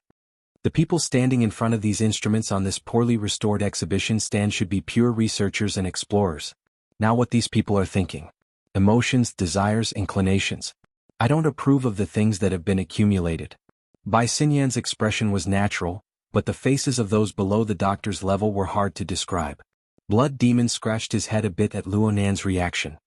I didn't get the feeling that you, brother, have moral cleanliness when we were chatting. Or are you just a bit emotional? In fact, not many people on Earth can achieve such a harsh standard. Not really. Even if you have different thoughts and selfish motives when faced with a complex and profound research subject, you don't have the energy to think about these messy things. When you are faced with a sandstorm evolved from shattered fragments of space and time, a sandstorm that could corrode buildings, lives, and even the space and time that holds you. If you want to find valuable things in this maze, how can you do it without the harshest of concentration? Blood Demon blinked. He wasn't sure if Luo Nan wanted to tell him something, or if Luo Nan was intentionally revealing something, or if he was declaring something. Or if Luo Nan was simply venting his emotions because of the exhibition stand or the notebook. Luo Nan was far too unstable in this state. It was far too hard to grasp. Blood Demon was suddenly unable to feel Luo Nan's pulse. Luo Nan turned around at this time. He turned from facing the equipment to face the chaotic flow of people in the exhibition hall. The special atmosphere on this side of the exhibition stand was actually quite eye-catching. Many people strolling around the exhibition hall cast their gazes over. Some of them recognized Luo Nan. Some of them recognized Blood Demon, Wan Luhua, and some others. So much so that a circle of people unwittingly gathered around them. All sorts of gazes were cast over. Luo Nan met the concentrated fire of these complicated gazes. He suddenly asked, "These should be the people who support related research and consume the results of research." The first to answer was actually Bai Xinyan. All the participants on this ship represent practically 90% of the distortion industrial system. From upstream to downstream, from capital to scientific research, from production to consumption. They cover everything. Luo Nan's lips twitched. Is that so? These people are the ones who have the closest contact with distortion. They are the ones who trace it back to its source. Looking at it as a whole, looking at it from the current situation, they are truly rotten to the core. Rotten skeletal frames. Rotten mental structures. Rotten desires driven. Rotten tendencies of thought. If I'm not mistaken, 99% of the people here won't delve deeply into the distortion itself. They just hope to obtain money, satisfy their desire for power, or perhaps stay young forever. Blood Demon felt that Luo Nan's description was quite consistent with his previous description and criticism of the old system. He wanted to strike the iron while it was hot and pull Luo Nan's thoughts. But he never expected Luo Nan to take the initiative to turn his face. "Mr. Blood Demon, I remember you saying that judging things as they are is the most extreme way of thinking." I did say that. I also said that a mature system must avoid excessive polishing of individual links. Oftentimes, individuals full of flaws are the precondition for a system to take shape. Luo Nan had said all the right and wrong things. Even with Blood Demon's mouth, he actually found it a bit difficult to continue. He and Wan Luhua locked gazes. Even though they were quite familiar with each other, they were unable to completely decipher each other's emotions and reactions. It was just like how they deciphered Luo Nan right now. But the current Luo Nan had already sorted out the entire clue and theme through these garrulous descriptions and his unique way of thinking. We can view the distortion industrial system as a system. We can tolerate its low conception, tolerate its many flaws, tolerate its slow progress. But we cannot tolerate its rigidity and lack of vitality. Blood Demon finally grasped the opportunity to intervene. You feel that there isn't enough vitality inside? Luo Nan's face was expressionless.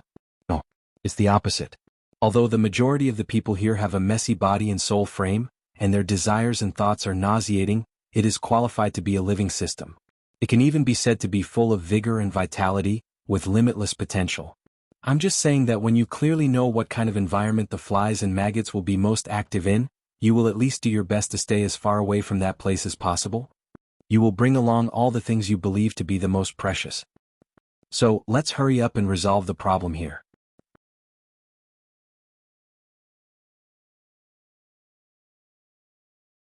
Chapter 1035. The proper business Luo Nan was talking about was undoubtedly the split-page notebook. He asked Blood Demon directly, "Your information is correct, right? It's impossible for it to be wrong. As for the situation, let's ask." Blood Demon turned to ask Song Ken, "Hey, was there a notebook here before?" Song Ken shook his head subconsciously. Tiske. Blood Demon pursed his lips when he didn't get the answer he was hoping for. He looked at Luonan again, but Luonan didn't seem to be happy or angry. The Blood Demon blinked and suddenly clapped his hands. This is a good thing. Those who should be here are not here. Doesn't it mean that the value of my information is maximized? Perhaps you can say that. Luonan actually agreed to this point. At this moment, Luonan and Blood Demon had a tacit understanding. He understood what the Blood Demon meant. Let's assume that Blood Demon's information was correct without a doubt. The special notebook from the 70 format had indeed been brought onto the Jadeite Light, and it had indeed been used to tease Luonan. Then, with its ambiguous identity in the auction catalog and its ambiguous identity in the photo album, if it was placed openly on the stage, it would be obvious that it was an auction item. Things would be troublesome and they would have to go through a lot of trouble. And in this current situation, it didn't matter if they wanted to give Luonan a surprise attack, or if there was an oversight in the arrangements, or if the auction house simply didn't take this seriously at all. On a legal level, things were becoming simpler. All he had to do was let the dust settle before the notebook was placed on the stand. Of course, the premise for such an assumption was that the Blood Demon's information was reliable. Blood Demon was quite confident in this. He even winked at Luonan. Aren't you going to raise the pay a bit? If you agree, I'll get another pattern from Old Man's secret deed for you. Luonan didn't pay any attention to him. He just stood there quietly, a bit lost in thought. At least in the eyes of others, this was correct. The Blood Demon did not think much of it. Instead, he rubbed his fists and said, I didn't expect that we would have to deduce at the very beginning. Come on, let's go through the situation. Tacker, you wouldn't make a low-level mistake with this list, would you? Uncle Shwe. Tacker's dark face looked a little awkward. He subconsciously turned his head away, his eyes wandering. In every corner of the exhibition hall, a large number of surveillance devices were installed. Perhaps, it should be said that it was certain that the people and events on the exhibition stage were all being observed and evaluated by certain important figures. He had been forcefully pulled into the group, and this was something that could be easily explained. However, if he was too active, did he really think that the other side wouldn't let him off easily? The problem was that the Blood Demon knew very well what Tacker was fussing about. However, the latter was definitely not the kind of benevolent elder who would care for his juniors. The Blood Demon raised half of his eyebrows. He was obviously dissatisfied with Tacker's hesitant attitude. But before he could speak, Luonan jabbed him from the side. Don't waste time. Watch the recording again. The number of transcendents on this ship is a little too much. Luonan's first two sentences could be said to be completely unrelated. However, Blood Demon understood. Yes, we're not the only ones who arrived early. Star Wizard, Connie, Black Lion. None of them are easy to deal with. Are you sure it's one of them? I haven't found any observable areas, but they're at least very close to them. Also, there are more than 3 of them. I'm thinking that if there really is something special about that notebook, I can try to find some clues from a distance. Oh, do you think that thing has some sort of special radiation? Your recording gave me this feeling. Blood Demon shrugged. It was very clear that Luonan had searched the entirety of the Jadeite Light while he was distracted. This sort of ability might be hard for normal people to imagine, but it wasn't particularly out of line in the eyes of transcendents. Blood Demon could even understand the problem Luonan was facing right now. The closer one approached the material world with mental senses, the greater the resistance of mutual interference. The more interference one received, the more range one could cover, and the more limited the details one could capture.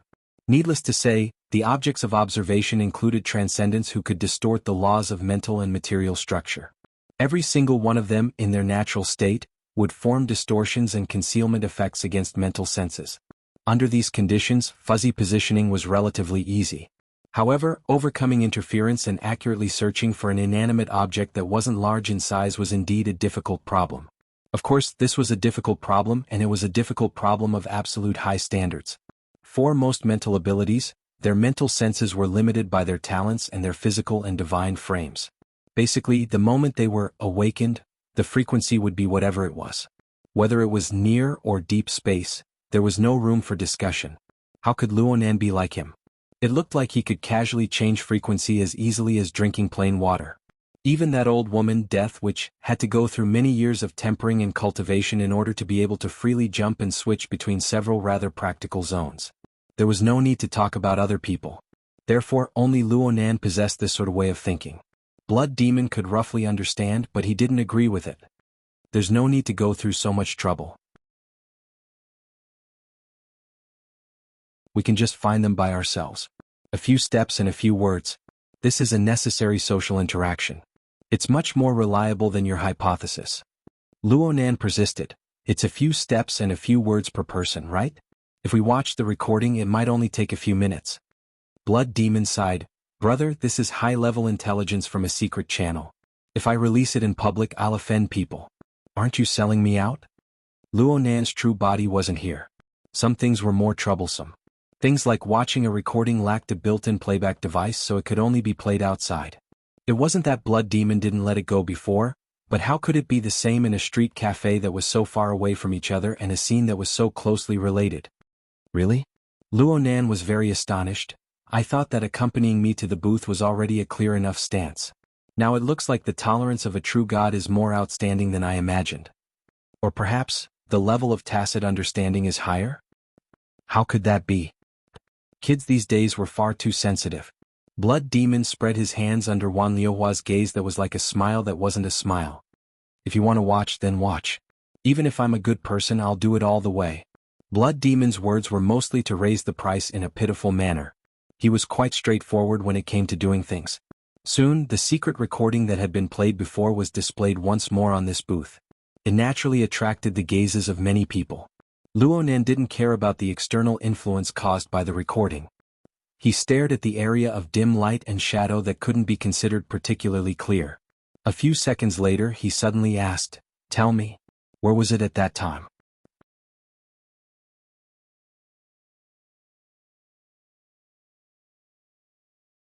Chapter 1036. Luo Nan's gaze slid from the center of the arcing distributed equipment to the two sides. The left side, the right side, a few rounds. He had raised a question before, but the direction was unclear.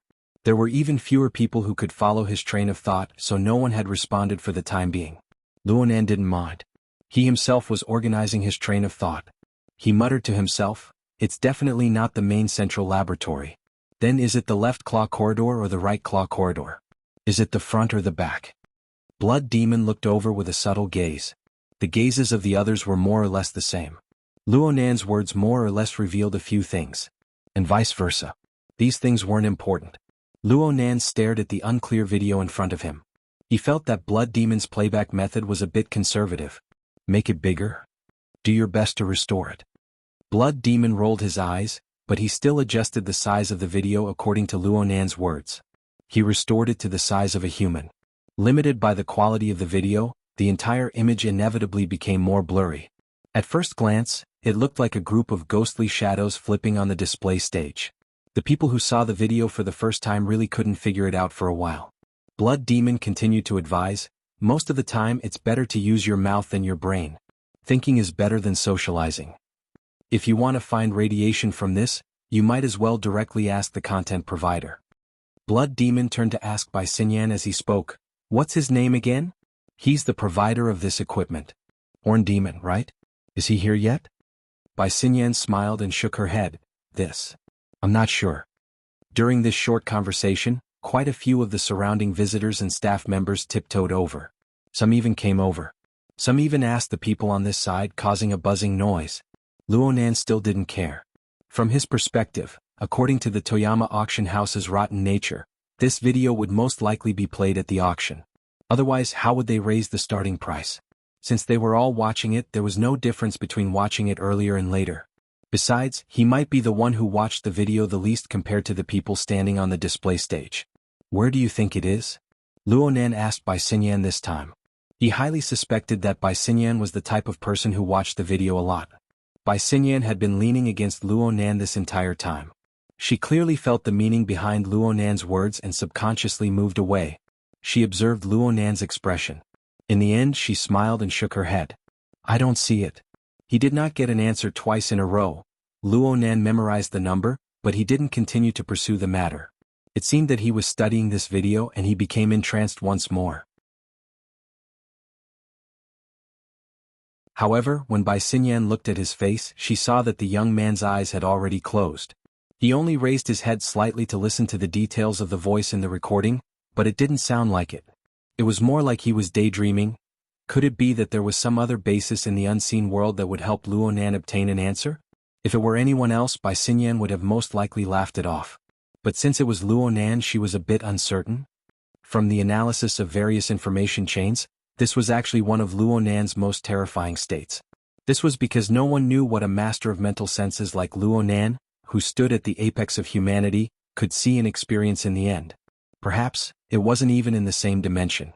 Bai Xinyan gazed quietly at Luo Nan. She saw that he seemed calm, but it also seemed that gloomy clouds were accumulating between his brows. Unknowingly, the professional smile on his face, which had become an instinct, became somewhat difficult to maintain. The current Luo Nan already possessed the power to make other living beings empathize with him. Perhaps it would be a bit difficult to accompany him in laughing. But he was truly unhappy. The billions of people in the entire world might be a step ahead of him in crying. Dark clouds pressing down on the city? Bai Xinyan sighed softly. And at this time, a new message was sent over through her personal terminal. It wasn't any important information. It was just a bad weather warning. It said that there might be heavy rainfall in the nearby seas, accompanied by thunderstorms and gales. This was a short-term forecast made in response to the changes in the surrounding natural conditions. Even though they were about to enter the 22nd century, the weather forecast could not be completely trusted. Bai Xinyan still remembered that when she saw it this morning, it said that the Central Pacific region was sunny and calm for several days in a row. Before she could finish her thoughts, a faint vibration came over. The reflection and filtering of the many layers of the deck and the walls had long since become indistinct. Bai Xinyan naturally formed an association. Was it thunder? Bai Xinyan, who was cooped up in the cabin of the ship, had no idea what the weather was like outside. But in the hinterland of the old continent, over 10,000 kilometers away, in the boundless highland wilderness, one could see the violent and abnormal changes in the color of the sky as long as one's eyes weren't blind. Just a moment ago the sky had been clear for tens of thousands of miles, and the visibility was good. But in just a few minutes the sky was covered in dark clouds. Clouds covered the sky. The sudden change of light and shadow made many sensitive creatures on the wasteland raise their vigilance. Some even stopped their original activities and looked around, but some were still immersed in the established rhythm of hiding, hunting, and eating. Next to a small freshwater lake, a similar situation was occurring on a large scale. As the only open-air water source within dozens of square kilometers, all kinds of creatures filled up almost every ecological niche around the freshwater lake, forming a visible food chain. The creatures were either careful, cold, alert, or ignorant. On the whole, it was still a natural chaos.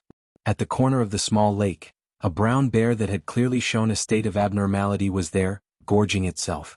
And the wild donkey herd that had just lost a member regrouped dozens of meters away from the bear, sticking close to the surface of the lake to absorb water again. This could be considered the harmony of nature.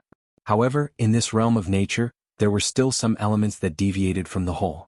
The most typical example was the hairless monkey, that was wrapped in a sturdy fiber and preferred to walk on two legs instead of crawling on all fours. But because it was missing its right forelimb, it could not crawl on all fours. At this moment, this hairless monkey was similar to the mutated brown bear. It had just killed a wild donkey, and it was somewhat awkward as it used one hand to press down on the prey and tear it apart to obtain nutrients from the fresh meat. Other than that, it did not care about anything else. If that was all, it would only be a slight incongruity. The problem was that this hairless monkey was changing. There was some unusual squirming on the surface of its body, undulating against the fiber fabric that was wrapped around it. At the same time, there was a rustling sound coming from it. Especially as the clouds in the sky thickened and the sky darkened, there was light swimming and flickering under the layer of clothing, vaguely forming a chain that formed a net.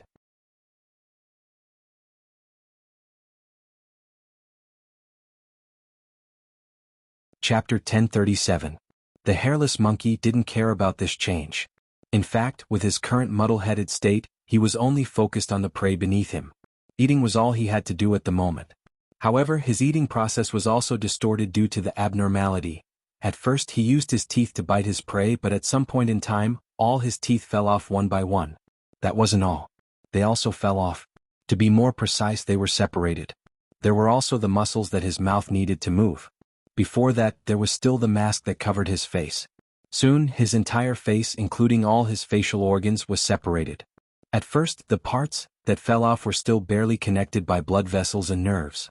But after a few breaths, these connections also fell apart. Later, even the bones that were pieced together to form the skull were disassembled along the bone gaps, and air leaked out from all sides. But this person didn't notice it at all. This was because even though his entire head had been disassembled and even his brain, which was barely a whole, began to distort, confuse, and churn as it squirmed, he still maintained a basic system framework. However, what kept these disassembled human body parts together was no longer the original life system that was made up of blood vessels, nerves, skin, flesh, and bones. Instead, they were thread-like, faintly discernible, semi-illusory lines. They resonated with the chains of light that moved on his body, like electric currents that pierced through the air in a special environment. These semi-illusory, electric lines seemed to have some kind of magnetic force, and they could carry out complex exchanges of energy and information. Under their restraint, the head of the hairless monkey that had fallen apart was still a system that continued to operate. Even though the way it operated was completely different from that of a normal creature. There was no doubt that some unimaginable power was being used. At the same time, some information hidden deep within the head was being steadily transmitted out through a powerful replacement system. The feeding was still going on, but as the main body of systematic behavior, the hairless monkeys no longer relied on chewing. Instead, they pierced the remains of their prey through the electric lines and transmitted the strange power over, turning the relatively intact wild donkey carcass into minced meat that was 100 times finer than the skull that had been dismembered earlier. Then, the fragments that were broken down later were absorbed by the alien head, which had broken down a step earlier but still maintained its system. Could be said that it had gone through a deeper fusion. It could also be considered as eating. If they didn't care about their sense of belonging, this way of eating was obviously more efficient than the natural and primitive digestive system. It looked cleaner and there were almost no leftovers. However, from a visual point of view, such a scene was a little too extreme. The creatures scattered on this side of the lake were more or less affected. Not far away, the mutated brown bear stopped eating and retreated with its prey, letting out a low snoring sound from its throat. It seemed to be a warning, but it was more to give himself courage. But to the hairless monkey, that had just finished eating, it didn't mean much. By the time it finished eating, the head, which had long since changed beyond recognition, actually began to converge inwards under the effects of the electric lines. Countless parts of its original body, regardless of whether or not it still maintained its basic structure, and regardless of what its original biological structure was, were casually pieced together. In short, its nose wasn't a nose and its eyes weren't eyes. It was more like a lump of mud mixed together from different waste materials. There was no lack of bone rubbing and penetrating, and it was common to see nerves and blood vessels fluttering and nodding in the air. There was no need to even mention the situation where the epidermal tissues were rubbed together. But this kind of phenomenon didn't persist for too long. This complicated and bizarre system clearly possessed some sort of memory, aside from disintegration and stitching. The enormous and ugly lump of flesh and mud miraculously recovered its original appearance after 2 or 3 rounds of rubbing. It was restored to the hairless monkey, which was the face of a normal human. During this entire process, the monkey absorbed enough energy to sustain itself, but it also exposed a few things during the continuous disintegration and churning. It was then projected tens of thousands of kilometers away. Being able to restore itself is really dogshit luck. Luo Nan opened his eyes and muttered in a low voice, but it seems that this really is the first. What's the first? Blood Demon's ears were sharp. He heard what Luo Nan said, but he wasn't able to understand what Luo Nan was referring to. After all, it corresponded to a distant real-time image deep in the hinterland of the old continent. It also involved Luo Nan's exclusive thoughts. Luo Nan didn't respond, but his originally gloomy brows relaxed a bit. In a certain sense, Luo Nan's soul cloak was like a satellite hack in a real-time strategy game. It dispelled the fog of war within the scope of the earth, bringing him convenience that exceeded his imagination. However, the evil poison pollution that was accidentally brought out from the relay station brought enormous damage to the soul cloak and even to Luo Nan's entire system structure on the mental plane. It also caused the fog of war to once again obscure his field of vision. There were a few pieces of good news amidst the ruins. For example, Luo Nan's believers. They used various methods to carry out deep interference effects throughout the world. They still maintained contact with him. They were like casually tossed scouting units. They passed through the fog of war and illuminated observable areas of varying sizes. The size of these observable areas was clearly proportional to the strength of the scouting units themselves. It was also closely related to Luo Nan's projected attention. The soul cloak and other structures of the mental system were slowly recovering on the basis of these scouting units. They attempted to be pieced together once more. There was one more thing besides these scouting units. As the mica structure took shape, it had a characteristic that was closely related to the water vapor environment. This caused the damaged structure of the mental system to continue its recovery process, and it became a bit entangled with the soul cloak. Luo Nan didn't see any negative things for the time being, but there were a few unexpected harvests. Indeed, Luo Nan was currently paying attention to the horned demon roaming the wastelands of the old continent. This horned demon was originally a tool that Luo Nan had unearthed from the special power of the magneto-optical mica in the offline testing scene. He forcefully controlled and twisted it into a tool. Luo Nan had an additional origin with the embryonic form of the mica structure. Back then, Luo Nan had only used him as a carrier and fulcrum to clash with a true god. Luo Nan didn't expect this tool to actually produce an additional effect at this time. The thick cloud structure formed by the interweaving of the mica and the soul cloak around the horned demon seemed to have been stimulated by some sort of stirring. It became exceptionally lively. On the other hand, the analysis of the horned demon's messed up body and soul frame was exceptionally sharp and efficient. This wasn't just reflected in the excavation of the horned demon's memories. It was an extremely ideal reference model. At the very least, Luo Nan had used the mica to dissociate tens of thousands of living beings from last night until now. None of them were as complete as the horned demon. Originally, it was just a seed that was casually planted into the soil. Now, it was giving birth to a pleasantly surprised sprout. Alright, it was quite awkward to give the horned demon such a position. And now wasn't the best time to do experiments. In any case, whether it was the mica or the horned demon, they both had a set of basic behavior that could maintain and continue their existence even though they didn't have self-awareness. Right now, the mica was still in the initial stages of self-proliferation and evolution. There was still an unknown distance between it and the true magneto-optical mica. It was also limited by the broken state of the soul cloak, so it was unable to rapidly expand. With the horned demon as a support point, it would be good to temporarily open a subbase and see what the results would be. Luo Nan quickly collected his thoughts. He needed a simple and straightforward answer more. The horned demon's memories were a very good source. So it's like this. Luo Nan's voice was a bit clearer. It carried an emotion of relief. A human's memory information wasn't a clear video stored in the space of the brain. However, Luo Nan used multiple methods to search and compare back and forth. He still possessed a relatively accurate answer. So he knew, this was the first time the horned demon and the others entered the 70 format laboratory. What was it like before the equipment was disassembled? The more he knew, the more he felt that the current booth was unsightly. What an eyesore. Probably because someone had heard what he said, there were strange sounds of gurgling and clicking in the booth area. Many people heard it, but they couldn't identify the source of the sound for a while. This bit of abnormality couldn't be hidden from Blood Demon and Wan Luhua. The gazes of the two cut across a few important nodes, intersecting with each other in the middle. But they happened to coincidentally take a step back. The booth suddenly swayed almost in sync with the movements of the two extraordinaries. At the same time, the sharp sounds of metal cracking and heavy objects being pulled and scraped rang out. It nearly pierced the eardrums. Many people on the booth cried out in alarm. Some unlucky people even fell off. They weren't at the edge of the booth.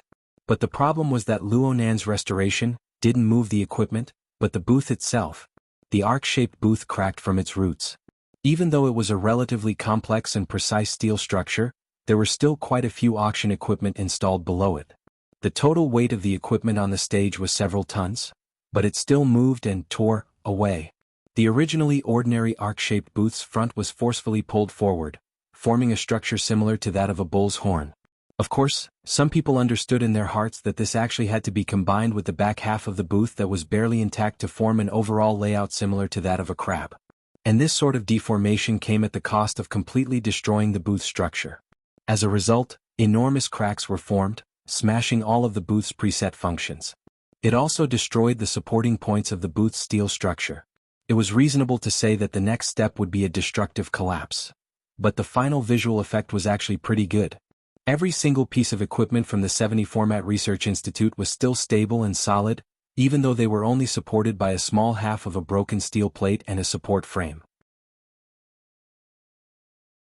It was unknown where this support came from, but there was also a sense of ancientness and vicissitudes that were like ruins.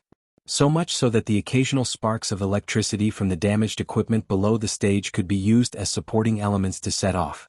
It was like a surreal painting that had been erased of rationality.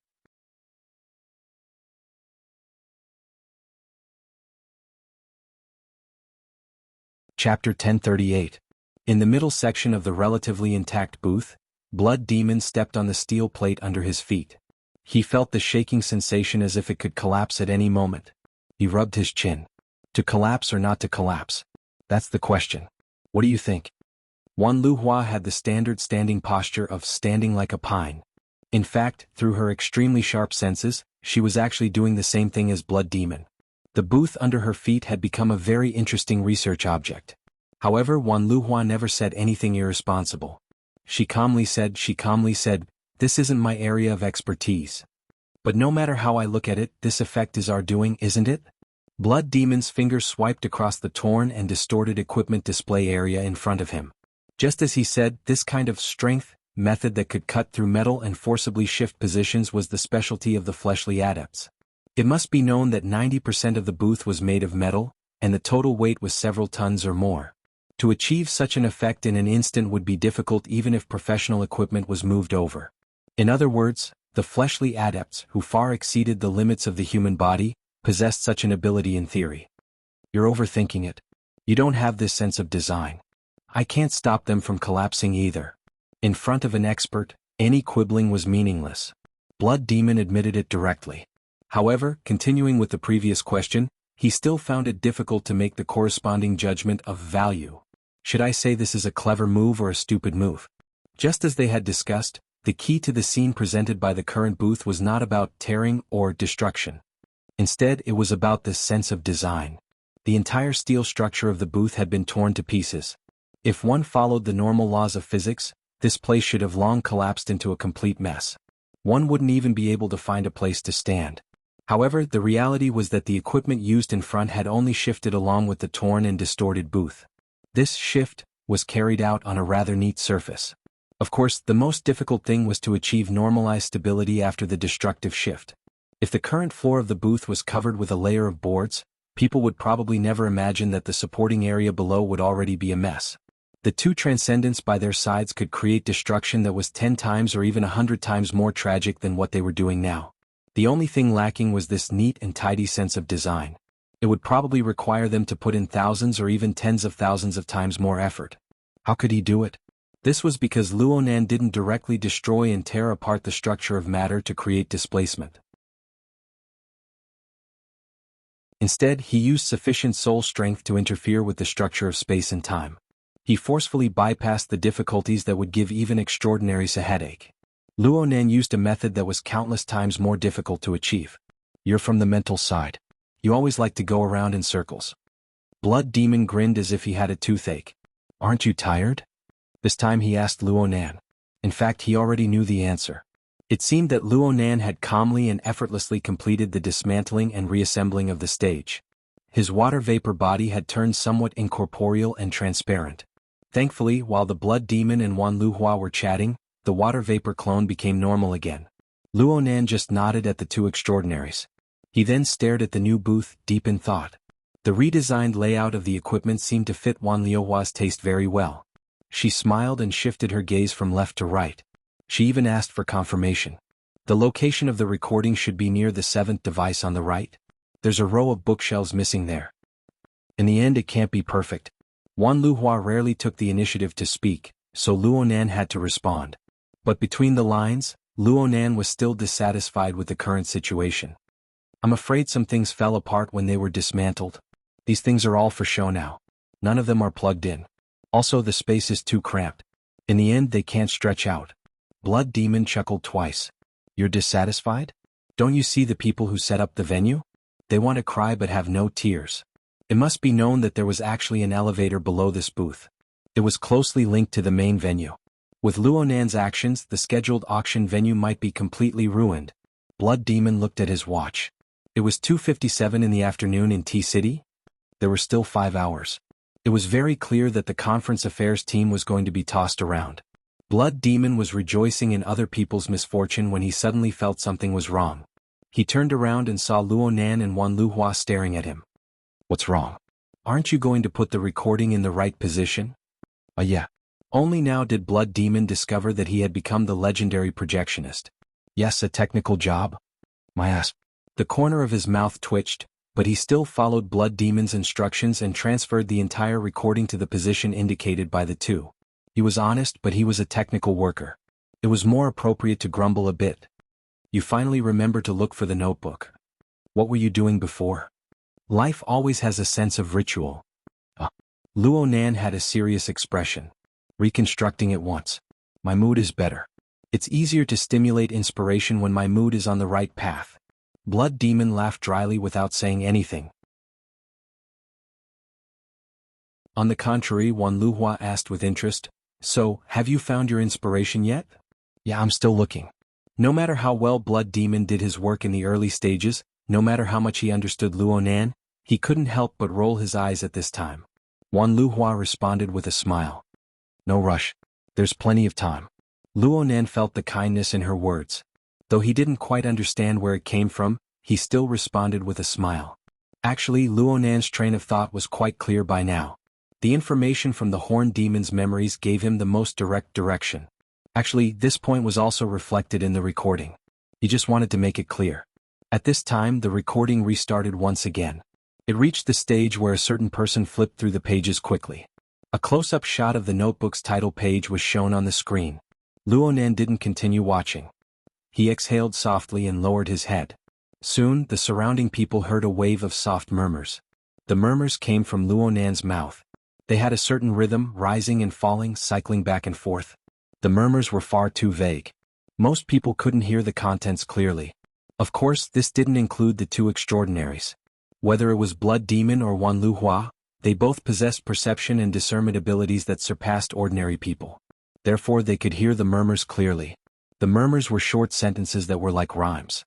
They were divided into 4 paragraphs, and the contents were, the gazes of the two moved away from Luo Nan's face. They looked to the side and forward. In the recording, the notebook had already been folded open. It was heated by the laser and soon caught fire. The instant the notebook caught fire, the flames charred and curled up the title page. The same content appeared on the paper in the form of words. The words then turned to ash within the flames. My heart is a prison, my heart is a furnace. My heart is a mirror, my heart is a nation.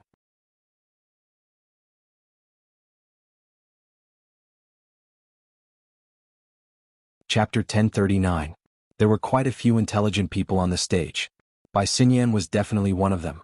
Even though she did not hear the contents of Luo Nan's murmurs clearly, she was able to make some judgments as she followed the gazes of the two extraordinaries. A new call came in at this time. Bai Xinyan glanced at the caller ID and saw that it was unfamiliar. She chose to reject the call. Her thoughts were diverted, but when her attention returned to this side, she was stupefied once more. On the stage, Luo Nan's murmurs seemed to be mixed with some peculiar echoes.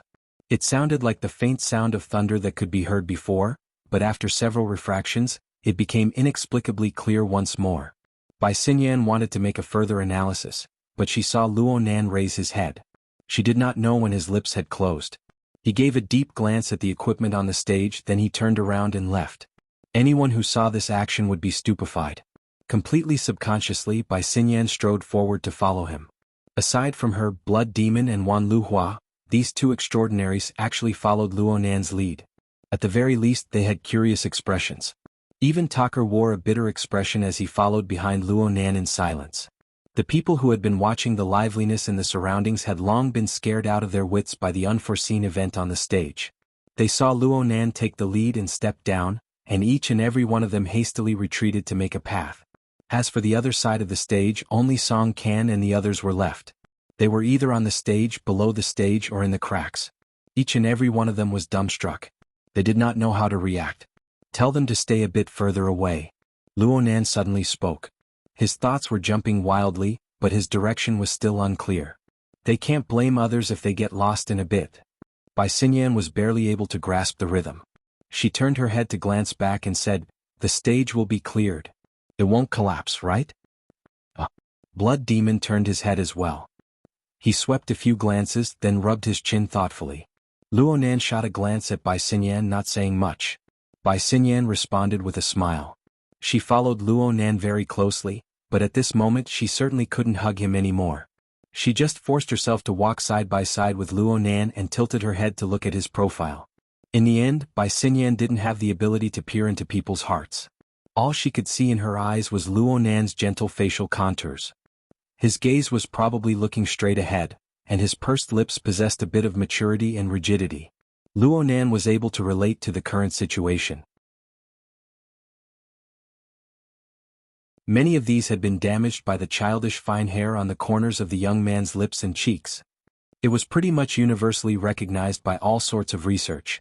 Luo Nan's physical development had been tempered by drugs that affected his nervous system for many years. There were also a few other factors that interfered with his growth. Luo Nan's growth was slower than that of his peers. This was reflected in his height, hair, voice-changing period, and even his personality. From a traditional physiological and psychological perspective, this was a sensitive child who was in the rebellious phase and could explode at any time. Of course, if an ordinary rebellious child wanted to explode, he could totally slap them.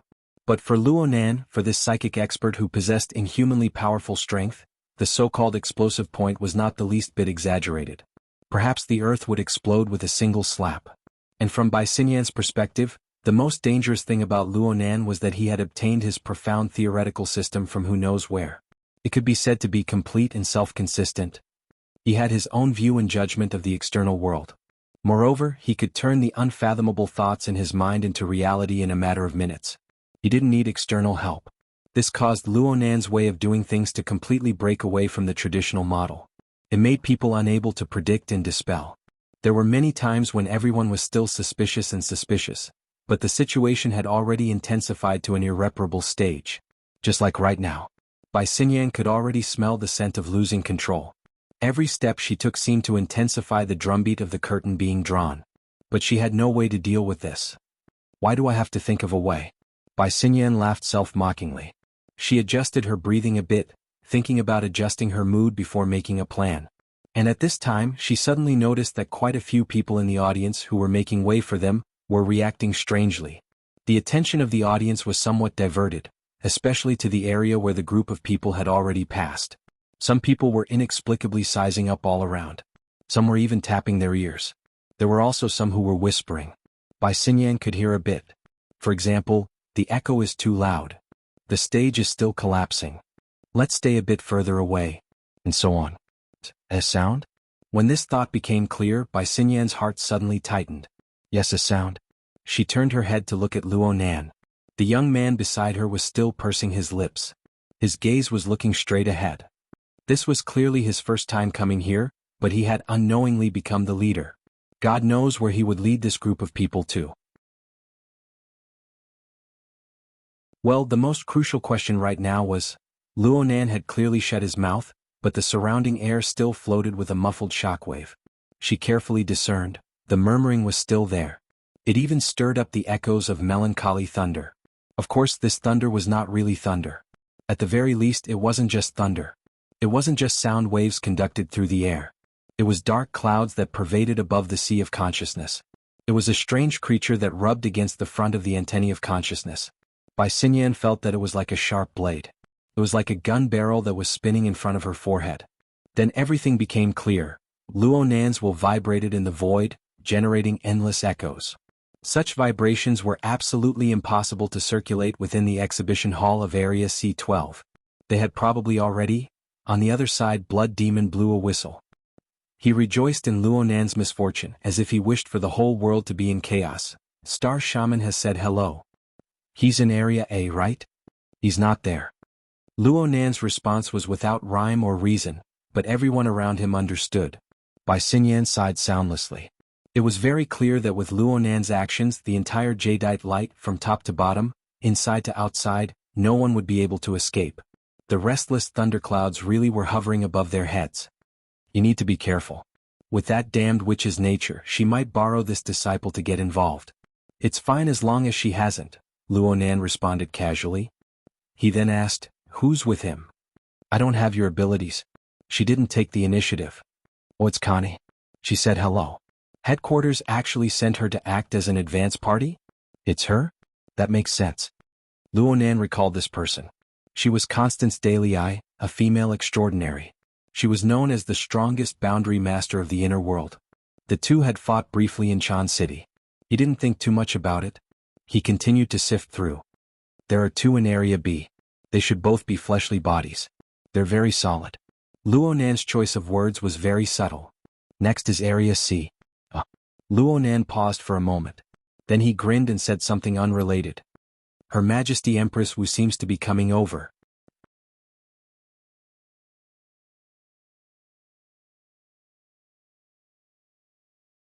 Chapter 1040. The commercial plane pierced through the clouds, continuing to correct its direction and altitude as it drew closer to the surface of the sea. Zhang Yingying looked at the scenery through the porthole from within the cabin. She mumbled casually, "Is there going to be thunder?" The wings seemed to be charged. The commercial plane had already pierced through the thick clouds before she finished speaking. The field of view below suddenly opened up. The jadeite glow was like a small and exquisite steel box on the roaring sea surface. It was practically one with the leaden sea surface. Only the fluorescent lines on the landing platform at the top of the ship gave a rather clear indication. The commercial plane communicated with the cruise control tower and began to descend. The noise in the cabin grew louder at this time. Is the engine broken? Zhang Yingying subconsciously mentioned this and immediately spat a few times. But no matter what, the noise was there and it was getting louder. Meng Chong, who sat across from Zhang Yingying, unconsciously frowned. It's not sound waves. It's not purely. He paused for a moment and made a judgment. There's power at work on the mental plane. He's fighting with someone? The he Zhang Yingying spoke of was clearly referring to Luo Nan. Zhang Yingying furrowed her brows as she spoke. She did her best to sense the details on the mental plane. It's not the middle of winter. It's like the clouds above. There's going to be a sudden explosion of thunder. Zhang Yingying inexplicably felt a bit familiar. She moved closer to the porthole and looked outside. The cruise ship continued to approach. It seemed to grow larger and larger. The visual effect was quite astonishing under the support of relative speed. But looking at it this way, there didn't seem to be anything too out of the ordinary. It shouldn't be. Otherwise this ship would have sunk long ago. Meng Chong did his best to find a more accurate adjective. Yeah, it's like deterrence. Zhang Yingying clapped her hands. She came to this conclusion faster than Meng Chong. It was for no other reason than the fact that she had prior experience with this. Last year on New Year's Eve, Luo Nan had played this move at Aurora Cloud City. His tyrannical will pervaded the void like a soundless thundercloud, suppressing all sides and causing chaos. Only a few months had passed. Zhang Yingying's memories were still fresh in her mind. A slight reminder triggered her memories. In the end, we still have to fight. Zhang Yingying still remembered that there were a few troublesome characters at Aurora Cloud City back then, but not many. She was on her home turf. But now, above the boundless ocean. The Abyss District is not peaceful either. Although Meng Chong was a piece of meat. Beside him, there were also no extraordinary species. However, he could use the Blood Soul Temple in the Abyss District to catch some strange movements of this level. Abyss District. This situation indirectly confirmed Zhang Yingying's worries. She really wanted to observe more directly. The problem was that she didn't have a tool similar to the Bloody Soul Temple, so she could only look at Her Majesty Empress Wu. Making a gentleman's agreement with him is more troublesome than I expected. Under Zhang Yingying's gaze, Her Majesty Empress Wu's gaze left the scroll in her hand, and she shook her head slightly. Zhang Yingying's eyes widened. They're really fighting? It doesn't involve individual domains. Connie is quite gentle most of the time. Star Shaman probably doesn't want to express his position that quickly. The remaining few are all fleshly bodies. Unless Luo Nan fights his way to their door, they probably won't do anything. There are a few extraordinaries on the ship. Zhang Yingying was shocked at first, but she did not receive an answer. She blurted out, "There's nothing Luo Nan can't do." Maybe. As they spoke, the business jet landed steadily in maglev mode. Her Majesty Empress Wu put away the scriptures, rolled them up, got up, and walked out. Let's go take a look. I hope I won't regret it. Where's Luo Nan? As soon as Zhang Yingying got off the plane, she grabbed the receptionist and asked. But how could the receptionist know that? She stammered and couldn't say a complete sentence. Zhang Yingying could not be blamed for this. Luo Nan had a water vapor avatar, and his communications wristband was several thousand kilometers away. If he picked up the call, it was his ability, but if he didn't pick up the call, it was normal. Anyway, he didn't pick up this time. Zhang Yingying was a little anxious. Fortunately, Her Majesty Empress Wu was confident. Go to Area C-12. There was a clear direction for them to take off directly from the top deck. They took a car there, and it didn't take long for the group to arrive at their destination. They saw the work that Luo Nan had just completed. The question was, where was he? Where's Luo Nan? Zhang Yingying stared blankly at the messy display in front of her. He's probably looking for someone. Let's go. Then why did we come here for? Before I die from anger from the trouble he caused, I need to adjust my state of mind. It's only after seeing this that I feel like I'm not stupid. Her Majesty Empress Wu pinched Zhang Yingying's cheek and headed straight for the display. Quite a few spectators were attracted to the display after Luo Nan left, but the vast majority of people were blocked outside. The on-site staff members were blocked outside. No one stopped Her Majesty Empress Wu when she walked over. It wasn't that the on-site staff had good eyesight. In fact, it was more like they were blind. In any case, Her Majesty Empress Wu slowly arrived at the edge of the platform. She didn't go up, just tapping the scripture scroll in her hand against the palm of her other hand. It was as if she was counting a beat. She seemed to be deep in thought. Zhang Yingying and Meng Chong followed her to the front. They could not help but gasp in admiration at this warped yet neat layout. As ability users, they could not help but consider what they would do if they were in her place. What would they do in order to realize all of this? But in the end, they could only look at each other and shake their heads. How did he manage to do this?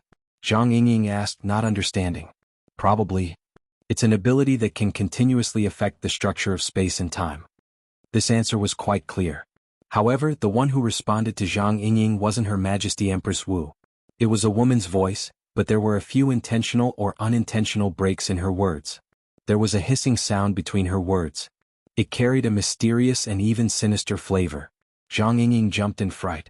She suddenly turned around and saw a woman wrapped in a wide white robe standing behind her.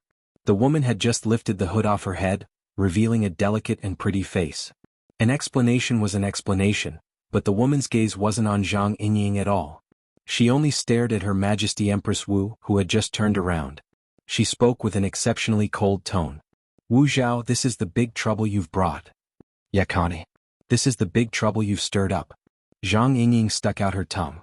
She very consciously moved closer to Meng Chong. Without a doubt, the woman standing behind Zhang Yingying and the others was the world's top barrier grandmaster. She had a transcendent status in the Ability User Association, Lady Constance Dollar. In a sense, she was the enemy of Zhang Yingying and the others. Zhang Yingying also noticed that other than Constance, there was also a gentle-looking man who had silently arrived. He wore a casual suit. His figure was tall and straight. He could be considered handsome and he was smiling from ear to ear. But the problem was that his face was even paler than Constance's. It had reached an unhealthy level. This caused his smile to appear somewhat sinister. Although Zhang Yingying had never seen him in person, she had seen the information. She immediately made a judgment. Star Sorcerer. There was no escaping.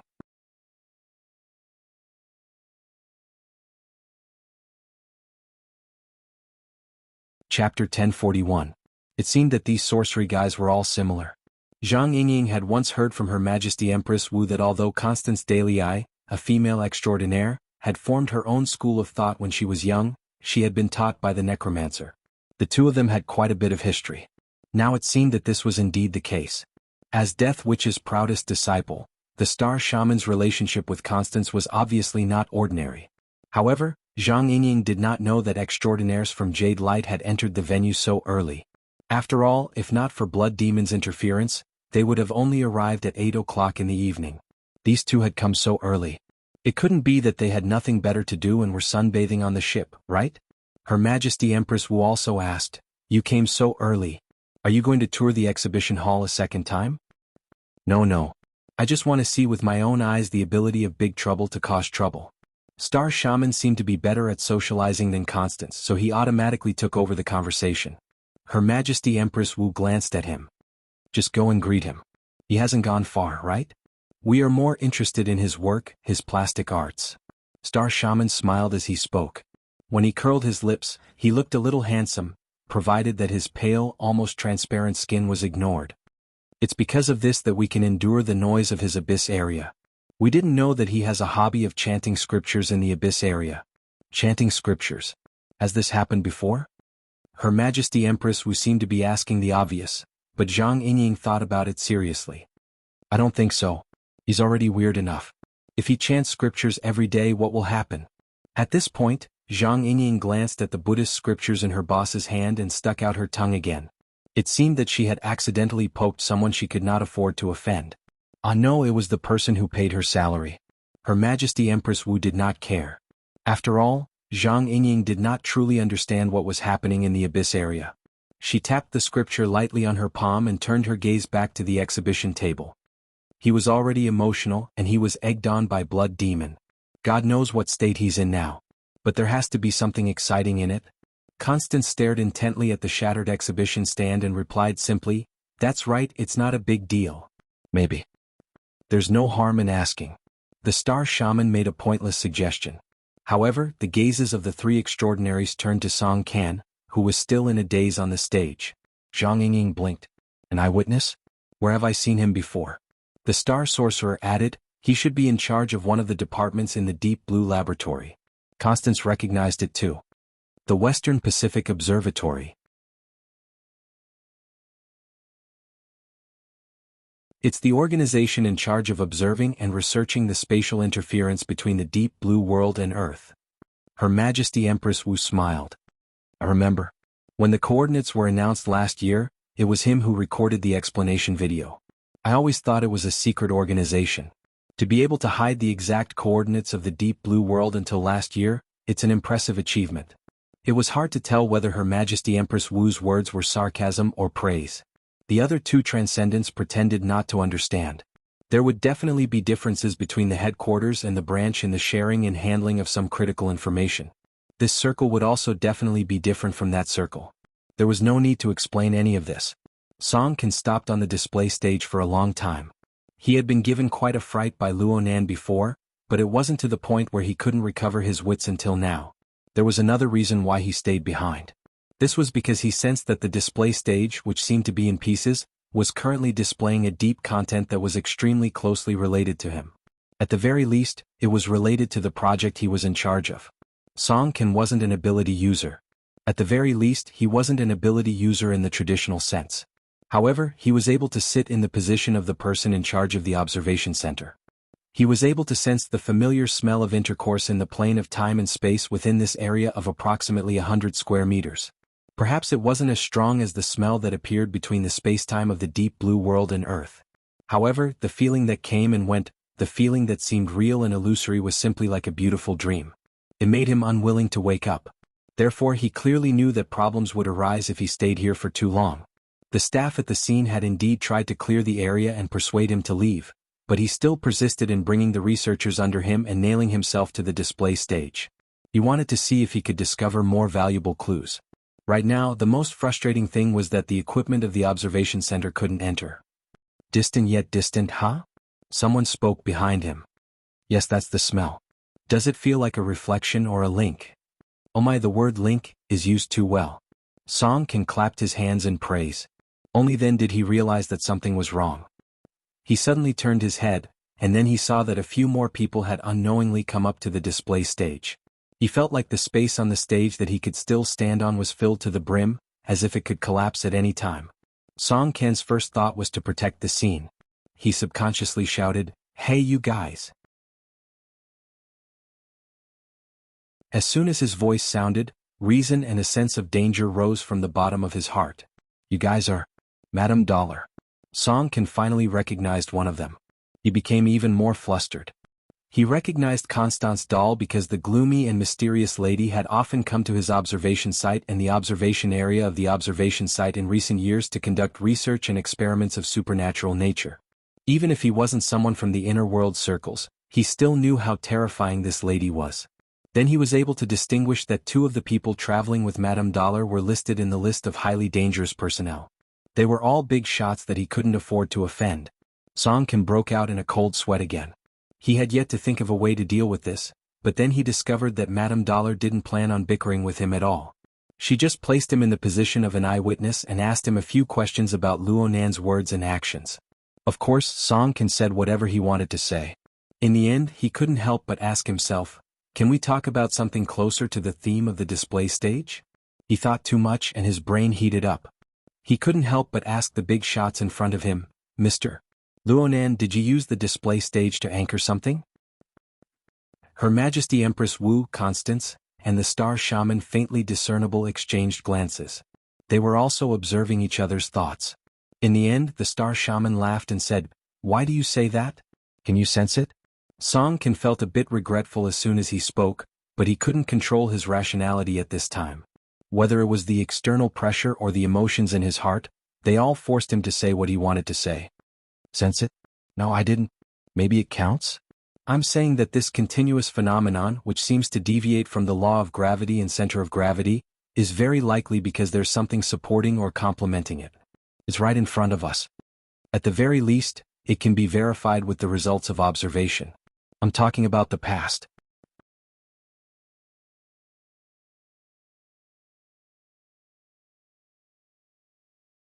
Chapter 1042. Song Kan's mind was different from the disjointed description. The countless first-hand information he had collected in the observation center for over a decade flashed in his mind. The information was classified and stored according to a systematic standard. The observation center and the other relevant departments of the laboratory used this information to carry out all sorts of comparisons, experiments, and calculations. They generally described the mystical process of the interaction between space-time planes. The more he saw, the more Song Can seemed to possess a mystical sense. Even though many phenomena were not intuitive enough and were rather chaotic, he was still able to capture similar traces from the chaotic phenomena. He did not know whether this was experience or a supernatural ability that belonged solely to him.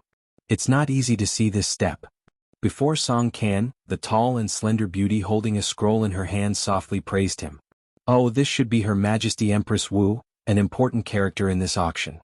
Information on this person had been released during the internal briefing. She was the same as Luonan. She was a character that Song Can needed to be especially careful of. Song Can felt a mountain of pressure when facing this person. However, this person's attitude was the most genial so far. Moreover, she was the one who had proposed the idea of linking. It looked like she was an expert. Song Kan's complex thoughts aside, Her Majesty Empress Wu slowly walked toward the equipment installation area with the most severe deformation after her words of praise. She only stopped to look at a certain starting point of the tear. The others did not follow, but they more or less shifted their attention in that direction. Her Majesty Empress Wu was in the rhythm of discussing problems. Do you think that the support of the other side is solid enough? Song Can blurted out, didn't you say linking before? Oh, it looks like great minds think alike. Song Kan's feet felt like they were floating. Fortunately, he clenched his teeth in the end and forced himself to reply. You flatter me. Although that was what he said, the technician's emotions got to the top of his head and he started to talk again. At present, the conditions for intersecting planes have yet to be completely satisfied. There is only an interaction similar to gravity. However, this place already possesses some directivity and even regularity. Unfortunately, I don't have the equipment on hand. I have no way of measuring the concrete data. But it's hard to imagine how it is possible to bestow this property purely by relying on manpower. Song Can was certain that the booth and the equipment on the booth did not possess the corresponding feeling before Luonan arrived. Yes, Luonan endowed this place with an activity that was exclusive to the space and time. At least it was a sign. Tell me in detail.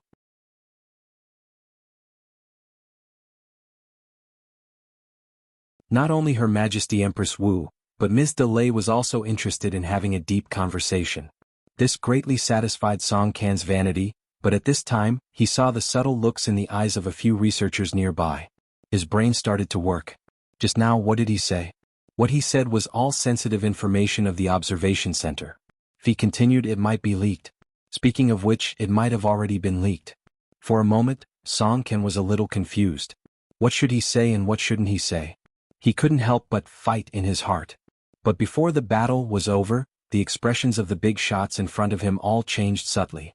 Looking at the direction of their gazes, it was clear that their attention had already shifted elsewhere.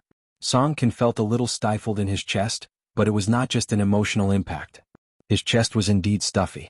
It was as if the air quality in the large exhibition hall had plummeted and was extremely polluted. At this time, he heard the pale-faced man click his tongue. The smell of a lion has been getting stronger and stronger over the years. Bad breath. It's hard to avoid this after eating too many corpses. Her Majesty Empress Wu waved the scroll in her hand as if she wanted to fan away the surrounding turbid air. Then she sighed, in the end it's all troublesome. Which one? Zhang Yingying did not see any powerful characters come over. Naturally she could not see them. This was because the target of the extraordinaries was at least half the length of the cruise away from the exhibition hall. That old fox Baiji. The Amaterasu court is leaking air from all sides. I'm afraid it's about to collapse. In a certain cabin suite in Area E of the cruise ship, a rather stout black man spat out air from between his teeth. He heavily closed the notebook in his hand and tossed it onto the desk beside him. In the end, his thick palm pressed down on the notebook's already faded and frayed skin.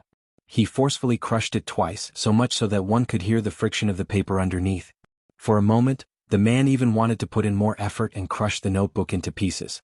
However, even though he was Black Lion, who was famous for his fierceness, when faced with the rigorous and dense oppressive will above the abyss area, as well as the auras of the two old acquaintances that accompanied it, other than symbolically resisting it to show that he was not afraid of anyone, it was difficult for him to make any more radical moves. After all, he was fierce. He was fierce, but he was not a hothead. The kind of young lad who would easily activate extraordinaries to attack each other really did not have the slightest bit of restraint. There was also the blood demon, the 10,000 flowing flower. Fuck off. After all, when he returned to Ban City he could still see the real thing. Black Lion grinned. His dark golden teeth looked particularly ferocious in his pitch-black mouth. You come here. Black Lion hooked his finger at a black suit, who was standing guard at the bedroom door. The latter was slightly startled, but quickly came forward. Black Lion roughly stuffed the notebook into the chest of the black suit, and knocked it with his fist. Take this to the exhibition hall in Zone C12 and put it at the booth of Lab 70. If you meet anyone on the way and ask for it from you, just give it to them. No matter how well trained the black suit was, he was a little dumbfounded when faced with such vague orders. Give it to anyone who wants it? Who else could this lousy notebook belong to? Halfway through his sentence, Black Lion was suddenly startled. He thought of some links that he had not considered before, but he had no intention of correcting them. Instead, with some curse-like evil thoughts, he grinned and revealed his black gold sharp teeth. Not bad, you're a talent. What's your name? Forget it, Toolman number 1. I'll do as you say. The black suit, no, Toolman number 1, became even more confused. He wanted to ask again, but he was simply and rudely interrupted by Black Lion. Get lost. Toolman number 1 immediately shut his mouth and turned to leave. Only then did the Black Lion get up from the overburdened chair and stretch.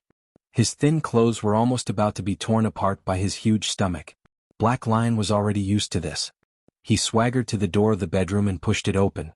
As an absolute VIP, the suite that Black Lion lived in was of a rather high standard. It was very spacious, and with a little tidying up, it would be fine to use it as a small exhibition hall.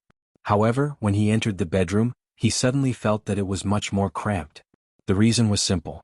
There were too many people here, and the various connections between people were too complicated. 5 young men and women, their bodies stiff but their minds clear, were chained and placed in various positions in the room. Crisscrossing conduits extended from their bodies, forming a complex structure that resembled a spider web. In the middle of this network, Jeffrey Ells was half sitting and half lying on the luxurious bed in the room. His eyes were closed as if he had fallen asleep.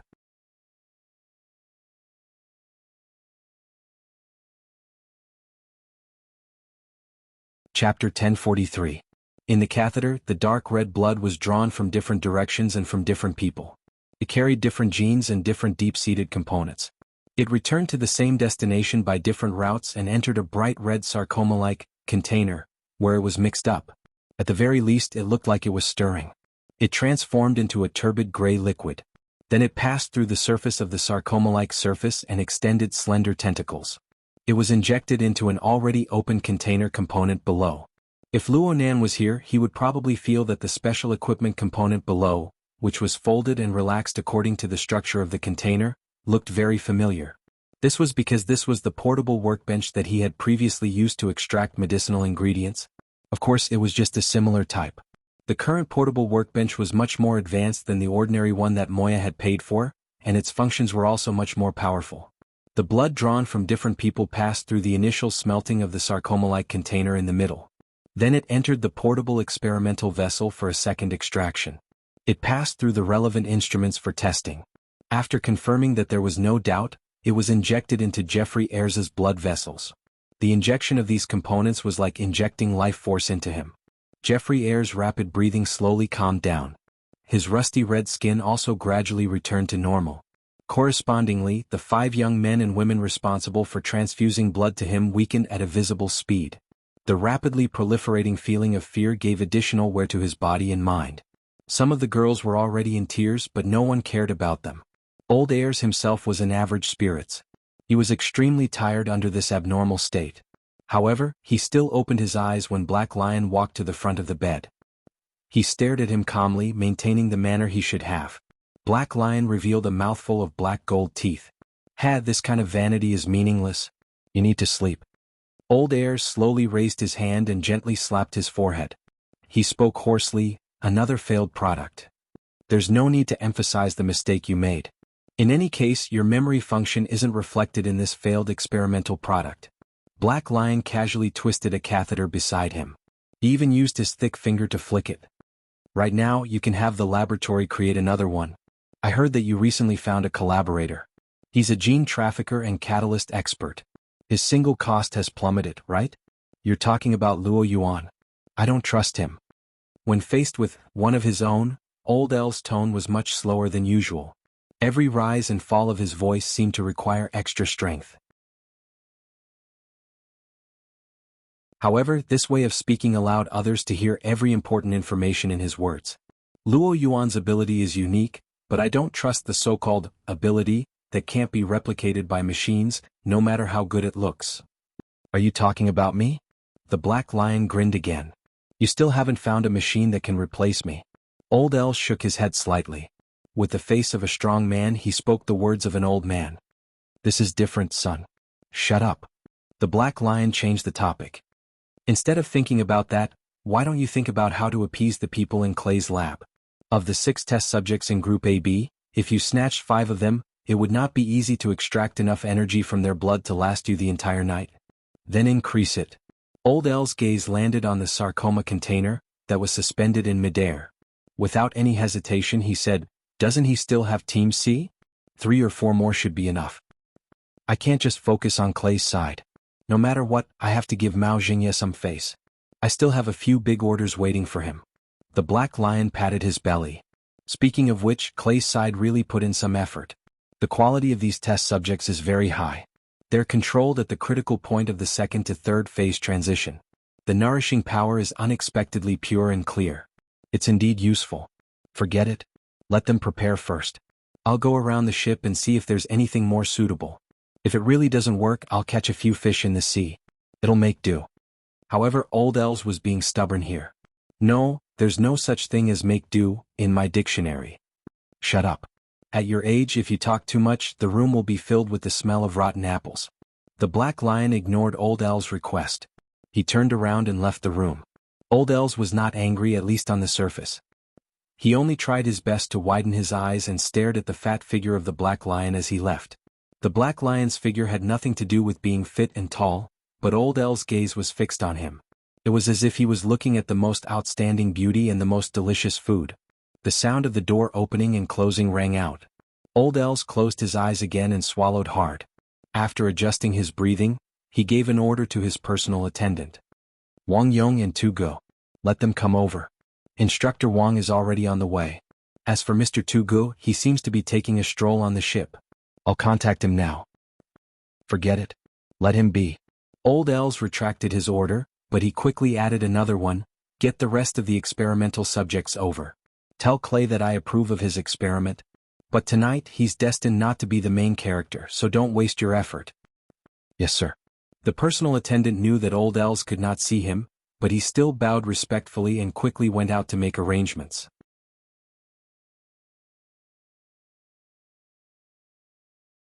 When the order from the Powerful's room was transmitted through the radio carrier, some people who had yet to receive the relevant information were still engaged in a dispute that had actually deviated from the main topic. Of course, as the supervisor in charge of the volunteers in Clay's laboratory, Bob, this half-bald, middle-aged white man, had completely lost his patience after being continuously harassed by several groups of people for a long time. I'll explain one last time.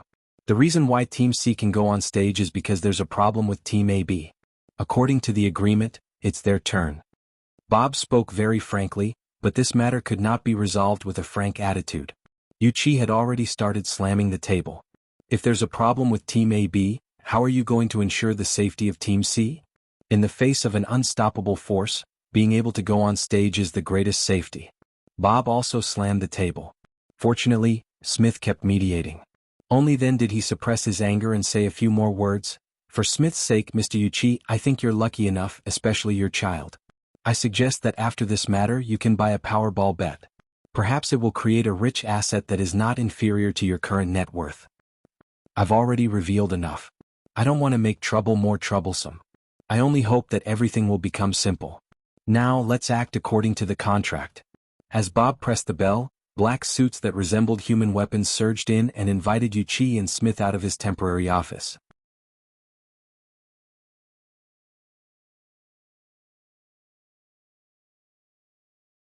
Chapter 1044. Of course, Yuichi wasn't the only one who received this sort of temporary upgrade. In addition, the volunteers of Team AB had more or less their relatives accompanying them. It seemed that a wave had already arrived before them. But the men in black suits used violent methods to clear out Bob's temporary office and the corridor outside. They also effectively separated the parties involved. This sort of method was crude but effective. As for whether it was illegal or not, who cared? We can't count on Bob. I just tried to contact Bai Xinyan, but she didn't get through. She didn't respond to my message either. Smith glanced at the man in black, who was monitoring them, and cursed. He couldn't continue because Yuichi was staring straight at him. Yuichi's face was blue and his eyes were bloodshot. Smith had been a broker for a long time. He knew that he was facing the backlash of his clients. Even if he had a clear conscience, there was no reason to talk about this at a time like this. As for the fact that the experiment wasn't really risky, there was no need to even mention it. In the end, Yuichi was still a rational person. He knew that venting or taking out his anger was meaningless at a time like this. At this time, Yuichi's mind was also very chaotic. He even considered bringing Yu Zheng along to escape from this giant ship. Fortunately, he quickly eliminated this kind of irrational fantasy. He tried to use his rationality to find an opportunity. Is there anyone else who can contact Dr. Clay directly? It would be good to have a word with him. Convince him to change people or use fewer people. Anything is fine. As long as little Zheng can escape, the sponsorship fee is negotiable. Smith nodded and didn't say much. He operated his wristband again. Yuichi wasn't idle either. He had some connections in the New World and Luoyang City. Even if those connections weren't enough, he could still go to Xia City and ask for help. Even if it didn't have any real effect, it would be good to make Dr. Clay and his experimental team hesitate for a bit. The two men could be considered rather accomplished. They stood in the corner of the corridor and madly made phone calls. But it didn't take long for reality to tell them. There was always a gap between hopes. This was very normal. There was no need to involve specific people. As long as it was a problem related to the mutation infection, it was extremely sensitive and taboo. Not to mention they were far away in the middle of the ocean. They were situated in an extremely delicate geographical and social environment. The Jade Light. Who would easily open their mouths and make a promise upon hearing the name. The other party didn't even need to refuse. Just by saying that they wanted to understand the situation, a few hours, half a day, or even an entire night would pass. Yuichi was also a sophisticated person, so he had a basic judgment of these things. The more people he contacted, the colder his heart became. It was the same for Smith. Even if he didn't feel a chill in his heart, he felt more and more awkward standing next to Yuichi. He urgently needed to come up with a decent solution, but in the end he could only come up with something that was better than nothing. York, I think we should start with Bai Xinyan. Even though she rejected us, we know where she is. We can look for her directly, or through her father. Didn't you say that we worked together before? Daydream? At this moment when he said this name he felt even more awkward, but it could also be considered a path. Smith and Yuichi were stunned. They seemed to have thought of something at the same time. The former raised his voice and asked, what was it called again? Yuichi did not answer. He immediately turned around and rushed to Zone C12. Smith hurried to catch up. It was probably because the increased blood circulation stimulated his brain. He recalled the name. Luonan, right? Is he sure he's still here? Yuchi still did not speak. He just operated his wristband to confirm that he didn't have Luo Nan's number. He quickly switched to a different person and sent out a communication request. The target was his daughter, who was several thousand kilometers away. His mood was about to explode, but he forcefully suppressed his emotions after connecting. He became gentle and calm, even slowing down his footsteps to maintain the stability of his breathing. Chin, you're not in class, right? That's good. It's fine. Don't worry. It's fine as long as your brother torments himself. Yuchi chatted with his daughter for a bit with absolute willpower before finally getting to the main topic. Oh right, Chin. I accidentally saw someone here just now. That's right. You know him. You mentioned him before. He's a very mysterious schoolmate. Yeah. He's the one little Zheng offended. I just brushed shoulders with him and just remembered. I didn't have time to say hello. Yeah. I'm very curious as well. Why did he come here? Do you have his contact information? It's nothing. It's just too much of a coincidence to bump into him on an ocean cruise. It's good to get in touch and deepen our relationship. Dad can't miss out on such a powerful young person in Xia City. Smith spread his hands to the side. It must be said that Yuchi's ability to control his emotions was quite decent. He was unable to hear any sense of anxiety from the tone he used to converse with his daughter. But since he was going to lie, the logic behind his words wasn't tight enough. Hopefully the other side wouldn't be able to tell. Looking at Yuchi's expression, he had indeed deceived his daughter. The problem was that Yuchi's friendship with the other side didn't seem to have reached the point of exchanging numbers. Yuchi's face was filled with unconcealable disappointment, but he quickly roused his spirits and said to the other side, "This is a rare opportunity. I remember that you're friends with his relatives." Oh, help Dad ask. Okay, send it over in a bit. The call ended and Yuchi's brows furrowed even tighter. Smith saw the situation and said some nonsense. Let's go over there first.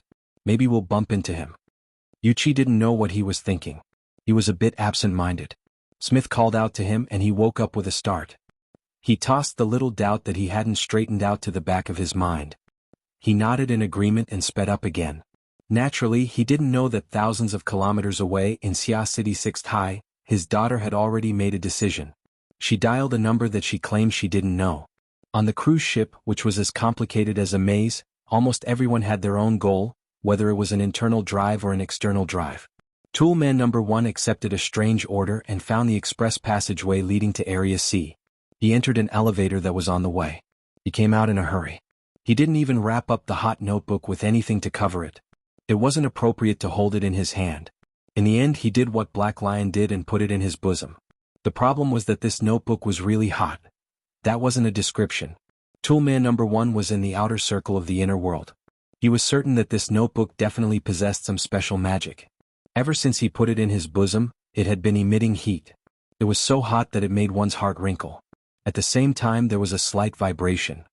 Of course, it was possible that this was an illusion. In any case, it was absolutely right to get rid of such a hot item as soon as possible. Up until now there hadn't been any strange people asking him for it.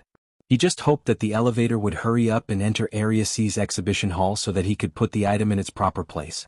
However, the elevator was for public use. It was normal for people to get on it midway. After crossing 2 floors, the elevator door opened and a colleague wearing the same black suit and black sunglasses walked in. The moment the elevator door opened, the identification device came into play. It was a real colleague. The two of them didn't have any expression. They nodded as a greeting. The newcomer stood on the other side of the car, putting some distance between them. In their line of work, being careful with their words and actions was the most important thing. If it wasn't necessary, they absolutely wouldn't inquire about each other or strike up a conversation. Silence was the most reassuring atmosphere. The problem was that Toolman number 1's calm state of mind didn't last more than 2 seconds before it was broken. The elevator door closed and the car started moving. The colleague who came in turned to him. His gaze was fixed on him through the sunglasses. "Can I take a look at the notebook in your bosom?"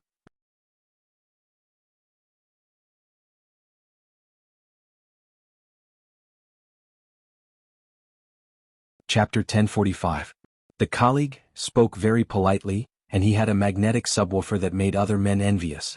But when these elements were combined with what he said, it made Toolman number 1's already overheated heart almost explode. Can I? Toolman number one's body instinctively tensed up, and he almost got into a defensive posture.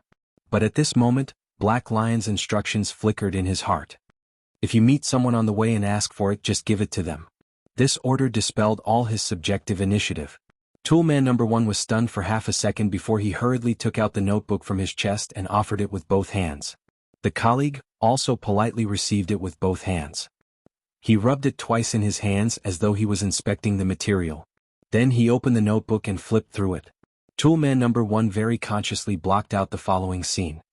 He looked straight ahead and only stared at the panel of the elevator, as though it contained the ultimate secret to his promotion and salary increase. The elevator continued to descend, and the colleague beside him flipped through the notebook very gently and subtly. Apart from the occasional sound of paper rubbing against each other, there was no other movement. As a result, the slight noise of the maglev elevator became especially clear. This was definitely the most difficult period of Toolman number one's life. It was extremely long. He was already thinking about whether he should press a button midway and directly escape. Anyway, the notebook had already been given, hadn't it? However, when he had this thought, the colleague seemed to have seen through his thoughts. He still spoke gently with the magnetic subwoofer. It won't take too long. I'll return it to you. I don't want it. No one would care about the true thoughts of a tool man. Regardless of whether the other party's attitude was firm or gentle, after this sentence, the sound of paper rubbing against each other suddenly rang out. Toolman number one thought that the other party had sped up the speed of flipping pages, but he didn't expect to hear a soft sigh beside him. What's wrong? Puzzled, he turned his head and looked at the notebook in his colleague's hands. At the same time, a voice sounded in the car again. Flip faster. It's best to get a general idea first. Toolman number one was stunned. Why does this voice sound so familiar? No, why are his lips, teeth, and tongue moving? He shuddered violently. The sudden thought in his mind was like a firecracker, exploding his brain into chaos. The area below his neck was cold, as if he was numb from the cold and had lost all feeling. But no matter what, he still moved his lips and spoke clearly. This is getting interesting. If it were me, I'd change the order of these loose-leaf binders. Tool number one's eyes were about to burst, but he couldn't see the source of the dominating power that defied his will. All he saw was that his colleague didn't even raise his head as he replied in a calm tone, "It's better to keep things as they are." Toolman number one's tongue continued to move. When Baiji came to me, I didn't think much of it. But now, it seems like it's a waste of God's gift in your hands. Should I agree to it? Or, you can just give it to me or hand it over to my stupid disciple. I'm sorry, Lady Necromancer. I promised my colleague. You don't have to worry about me, don't worry about me. Toolman number one froze on the spot. His eyes were painful and hot, and he was about to cry. He really wanted to repeat the order that Black Lion had given him, but it was difficult for him to do so. At this moment he heard a ding. The elevator arrived. Almost at the same time he also clearly felt his lips and teeth close. His tongue pressed against the roof of his mouth, causing air to rush into his nostrils, and he let out a heavy grunt. Toolman number one's head turned forward again. It had nothing to do with his own will. He saw that the elevator doors slid open, and there were already people waiting outside. There were 5 of them, both men and women. Standing in the middle was a surprisingly young man. They didn't make way nor did they want to enter. However, their eyes were focused on the colleague beside him. To be precise, they were looking at the notebook in the colleague's hand. Toolman number one's mind had been crushed by the continuous invisible dominating power. He had almost lost his ability to think normally. He could only mechanically observe and reflect the situation around him. Or perhaps he was just observing on his behalf. At this time the colleague beside him raised his head. Through his sunglasses he met face to face with the people outside the elevator. His hands were still in the position of flipping the pages. After half a second he opened his mouth as calmly as usual. Can you watch a bit longer? Do you want to watch a bit longer? The subwoofer of the colleague and the voice of the young man in the middle of the 5 seemed to coincide together. Both sides probably didn't expect such a coincidence. The air froze for a moment, and it was still the young man who took the lead. He moved slightly to the side, making way for the outside passage. You're here, right? Please help yourself. The colleague bowed slightly to the person outside the door. Many thanks, Mr. Luonan. Nice to meet you. He walked out of the elevator in a very natural manner. Toolman number one followed him like a walking corpse. He actually observed that the gaze of the young man Luo Nan had a clear pause on his own face. At this time, a middle-aged man wearing a flowery shirt and shorts chuckled.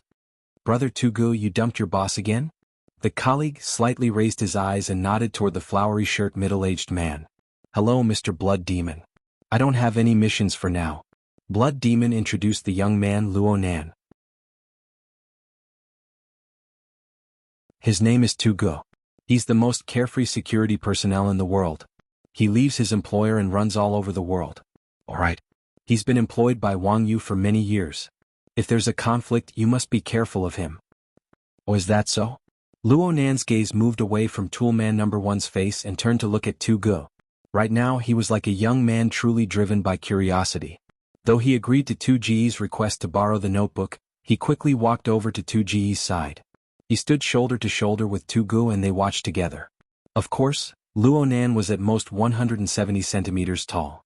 2Ge's physique was robust, over 190 centimeters. There was a clear difference in height between the two. Therefore, Luo Nan simply left the ground with his toes and floated in the air. He was like a ghost floating behind 2Ge's shoulder. Blood Demon clicked his tongue twice. This method of borrowing is passable, unlike some people. Toolman No. 1 saw Blood Demon and the short-haired beauty turn their gazes in his direction. He subconsciously felt a bit dizzy as he faced those dim yellow and bright eyes. His mouth began to squirm again at this time, producing a sound. It's hard to say who's borrowing who.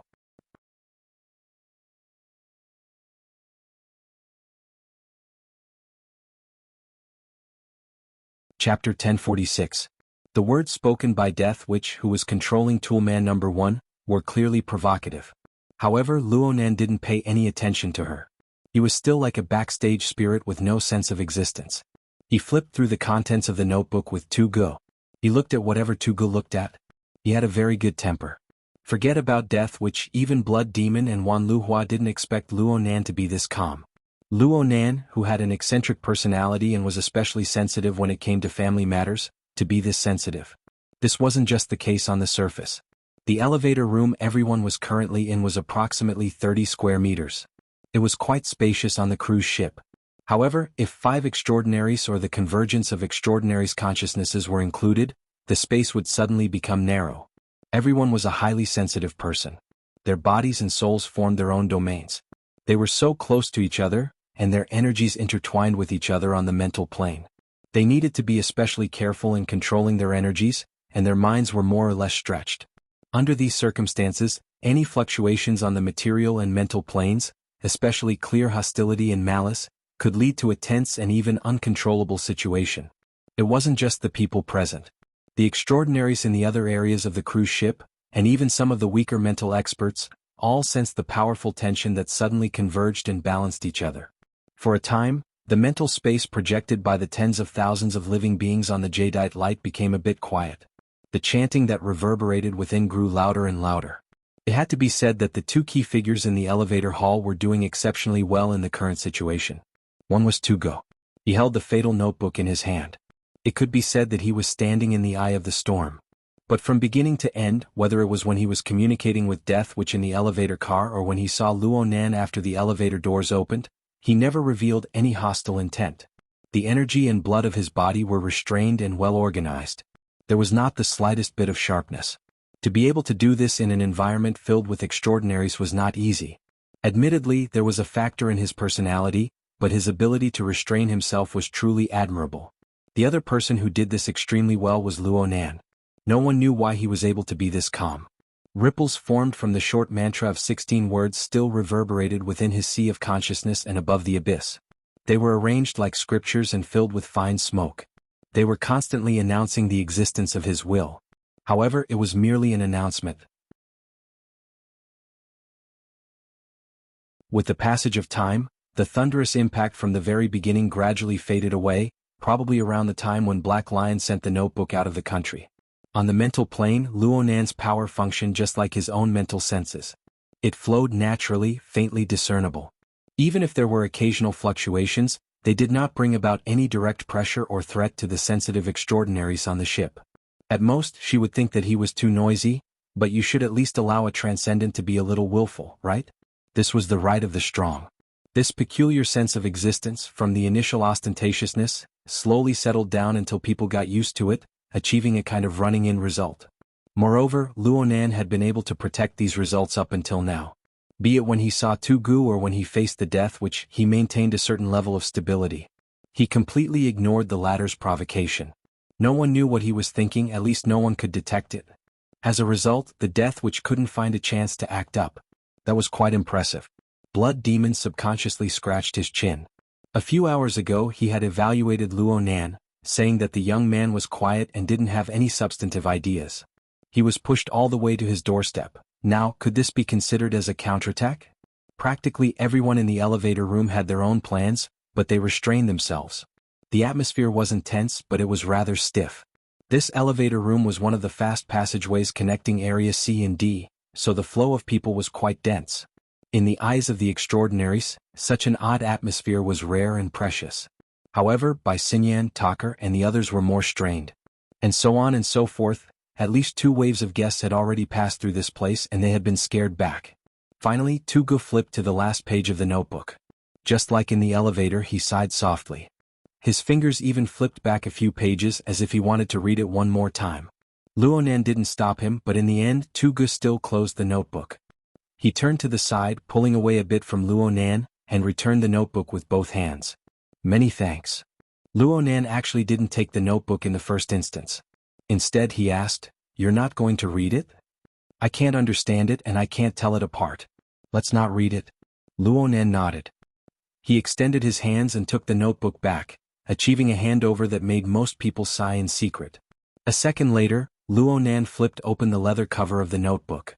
Sure enough, there were 16 words on the title page as well as the tetrahedron and its inscribed circumscribed sphere structure. Compared to the 2 books Luo Nan had placed in Xia City and the 2 books burned by the Horned Demon, the handwriting on this page was a bit neater. There were no traces of a second erasure. He didn't flip to the back. He closed the notebook and raised his head to look at Tu Gu. "May I ask your opinion?" Luo Nan's tone and words were extremely polite. Tu Gu couldn't find a reason to refuse. He thought seriously for a moment, but his answer was very simple. "Mr. Luo Yuandao, you must have had a hard time back then." Luo Nan didn't say anything after hearing this. He just bowed slightly toward Tu Gu. Tu Gu returned the bow and said, "Then I'll take my leave first." From beginning to end, these 2 people communicated in an exceptionally polite and courteous atmosphere. It was as if there was a special tacit understanding between the 2, but it made everyone else who saw it feel like they were in the clouds. After exchanging pleasantries, Tu Gu, who said that he was about to leave, turned his gaze to Tool Man number 1 and said, "You're not leaving?" No one knew whether the target of his conversation was with Tool Man number 1 or Death Witch. The Death Shaman could roughly tell that this supernatural who floated around and wandered about without a trace was never someone who was easy to deal with. So he ordered the Tool Man to move his lips again. "Now who do you think has had a hard time? Is there anyone who would actually take it seriously?" Aside from clear mockery, Death Witch also stabbed at the pit of the stomach. But when these words were spoken, not only did Tu Ji's sunglasses-covered face not change, even Luo Nan only lowered his head to look at the cover of the notebook in his hand. He didn't flip through it, but it looked like he was lost in thought. As for the others, they all knew how to play deaf and mute. For a person of status, there was nothing more embarrassing than being ignored by others. No matter how eccentric Death Witch's temperament was, he still cared about his face. He really couldn't continue to be entangled here, so he simply snorted coldly and abandoned the temporary Tool Man. He plunged into the depths of the sea of consciousness and disappeared without a trace. Blood Demon and Wan Luhua, who had been seriously observing the layout of the elevator hall, glanced at each other. It was very clear that this old woman definitely bore a grudge against everyone present. Speaking of which, was there an extraordinary in this world that she didn't hate? Blood Demon didn't take this seriously. He didn't care about Tool Man number 1 who had fallen limply to the ground. He reached out to pat Luo Nan's shoulder. "Today I'm going to have a whole new level of respect for you." The latter half of Blood Demon's words came to an abrupt halt. Blood Demon awkwardly watched as his palm directly embedded itself into Luo Nan's shoulder. This caused Luo Nan's water vapor body, which wasn't very translucent, to turn half illusory. It looked like it could dissipate into nothingness at any moment.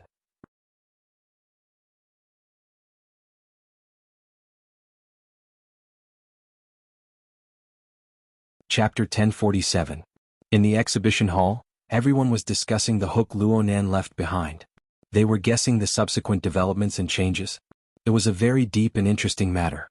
However, the brief confrontation in the elevator hall, not far away, more or less caught people's attention.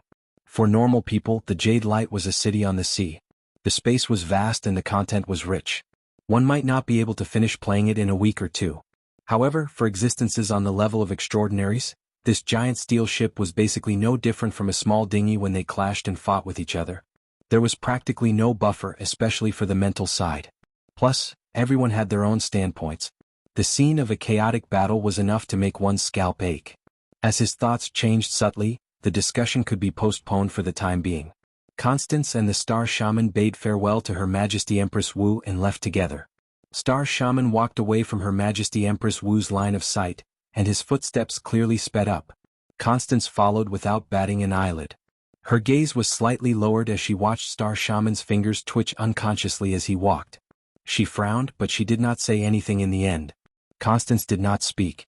Her consciousness reverberated on the mental plane. It was Death Shaman who had just finished his confrontation with Luo Nan. Everyone was very familiar with each other, so there were no pleasantries. Death Shaman went straight to the point. The notebook is indeed valuable.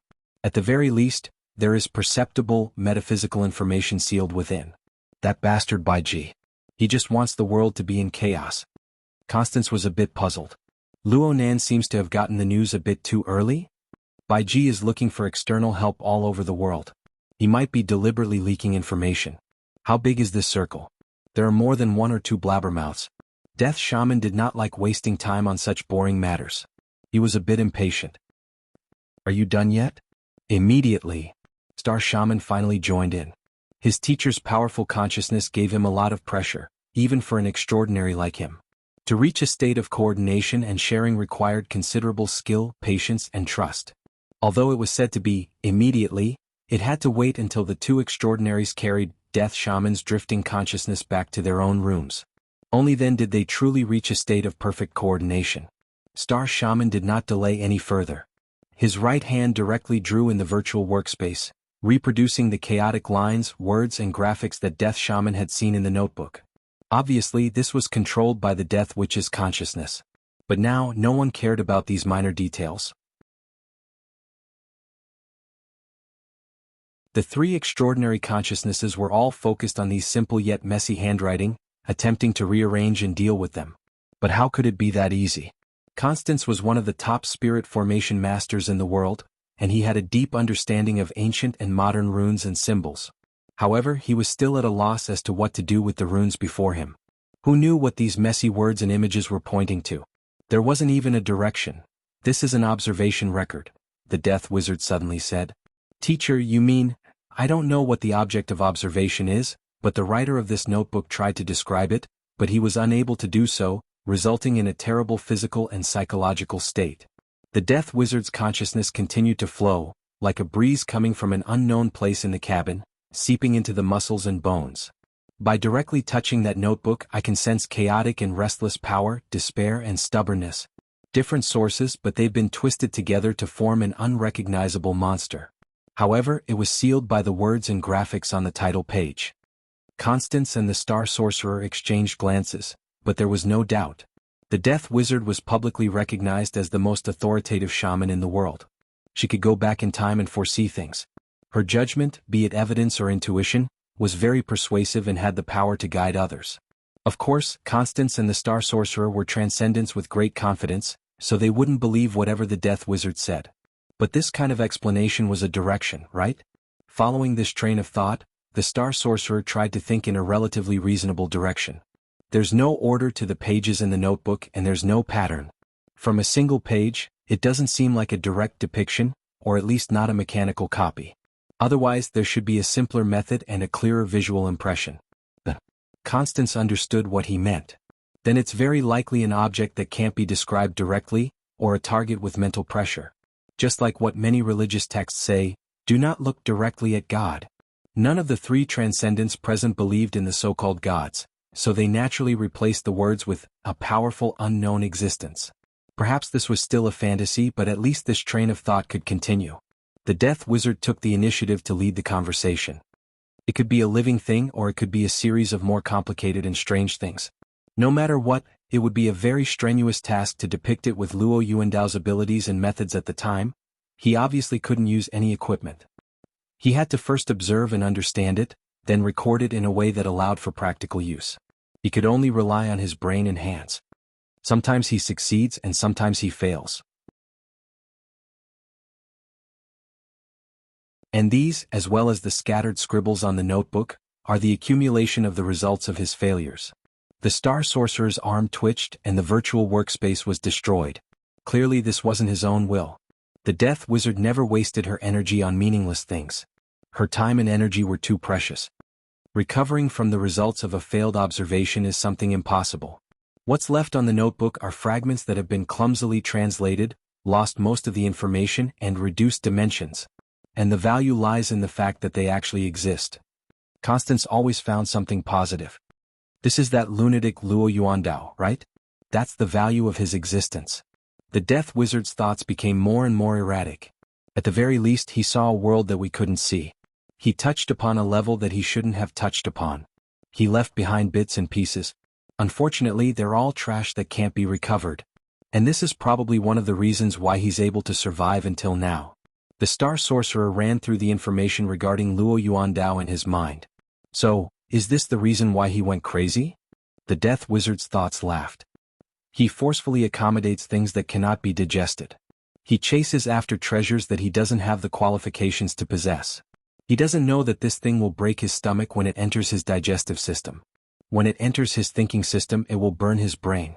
In a certain sense, he really has it hard. The Star Sorcerer grabbed his right wrist and loosened it a bit. That treasure is with Luonan right now?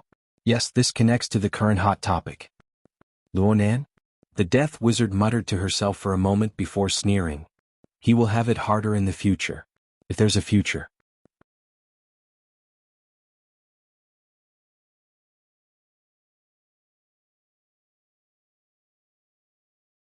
Chapter 1048. On High Mental Sanatorium was currently at its most leisurely time of the day. Ward rounds, dressing changes, diagnosis and treatment had all been carried out. The patients and elderly who had been recuperating here walked out of their rooms one after another. They took a walk outside and breathed in the fresh air. It would be even more perfect if the thick clouds in the sky could be wiped away at this time, allowing the occasional sunlight to pass through to be less stingy. Recently, Luo Yuandao's physical condition had been maintained quite well. As the weather warmed up, he had already resumed outdoor activities under the close care of the special nurse. Moreover, with Xiao Xinyu's company, his smile had become much more cheerful. Today was no exception. This kept Dr. Zhang Yuliang Octopus in a good mood. He had been paying attention to the situation through the monitor. He brewed a cup of coffee for himself and offered a toast to the brain cells that had been sacrificed because of last night's all-nighter. How about I go out for a stroll too? Just as he was thinking, the hexa-ear in his ear vibrated slightly. It projected a message through his retina. The sender of the message was the Psychic Wave Network maintenance team of the Xia City branch. Ouyang Qin signed and stamped it. It was a warning directed at the core members of the Xia City branch and the elite operations team. Currently, the abyssal region of the Psychic Wave Network corresponds to the level of the abyssal region. A continuous and irregular force has appeared. The fluctuating range is between 0.003 dg and 12.5 dg. The source of the force has yet to be discovered. To ensure the safety of the branch members and the city's ability users, the interference ports of the Psychic Wave Network will be temporarily shut down. The fortress of the Ring of Blood and Will in the abyssal region. It is recommended that before the alarm is lifted, all activities that may touch upon the abyssal region and even the depths of the spiritual sea are suspended. To all personnel who have received this notice, please immediately enter Level 1 standby mode and activate your coordinates. If you feel any physical or mental discomfort, please immediately contact the branch laboratory. What did this mean? Octopus was also psychic, but he was a bit confused when he saw this notice. He didn't understand half of it. He quickly logged into the main page and forums of the Psychic Wave Network, but he saw that it was still calm and tranquil. There was only a maintenance and temporary shutdown notice that was lightly worded and did not involve the abyssal region's movements. He rummaged through several work channels and chat groups of the Xia City branch. Probably because the core information was limited, there weren't many people in the know. No effective discussion was formed. Most of the people in the know were as confused as he was. A call came in while he was confused.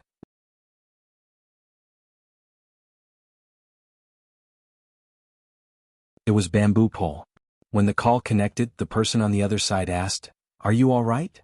Octopus knew that Bamboo Pole wasn't just asking about him, so he wasn't in a hurry to answer.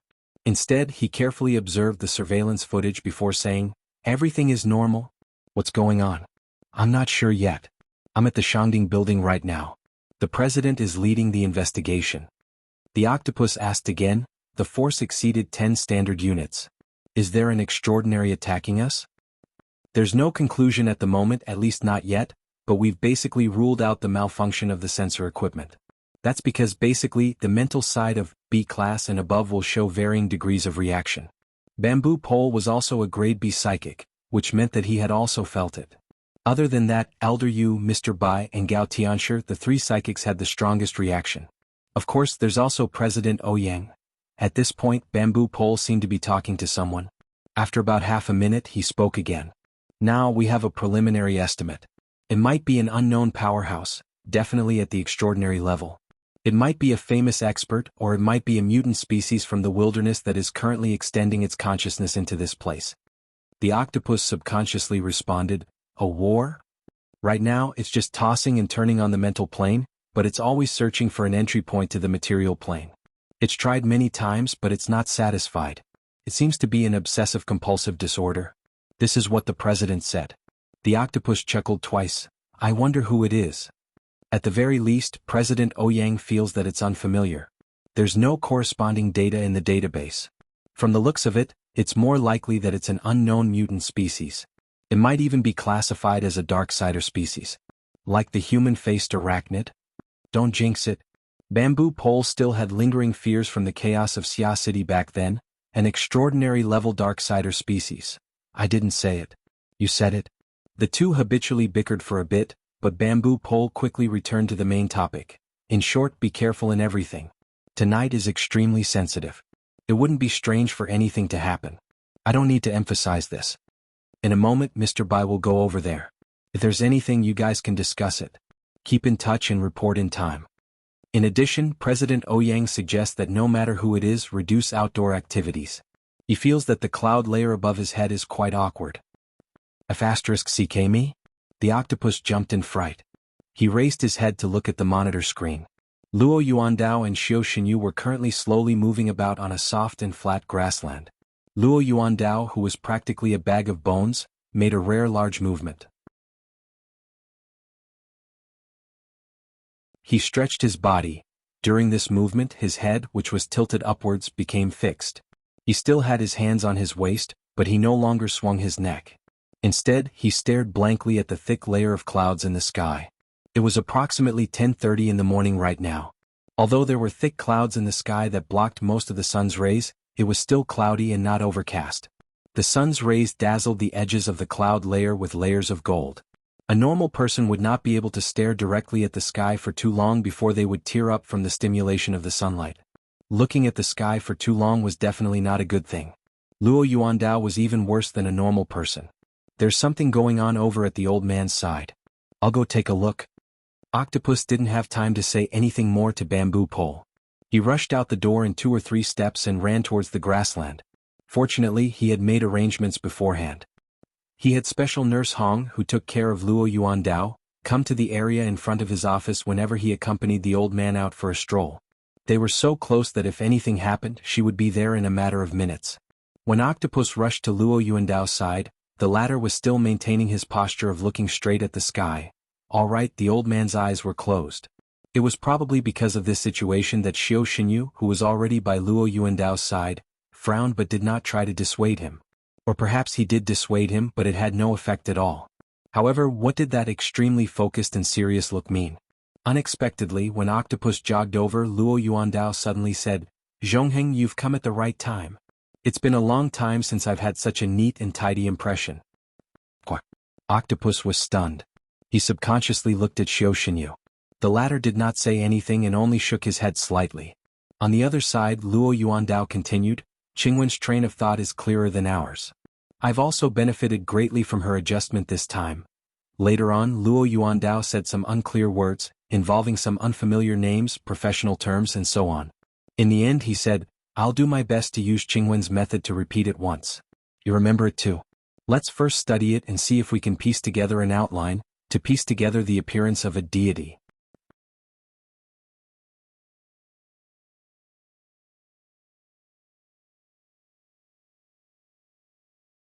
Chapter 1049. It seemed that he had accidentally touched upon some secrets of the past. Octopus was quite conflicted right now. If he listened, he might violate the privacy of the Luo family. If he didn't listen, this opportunity would never come again. And Luo Nan wasn't here.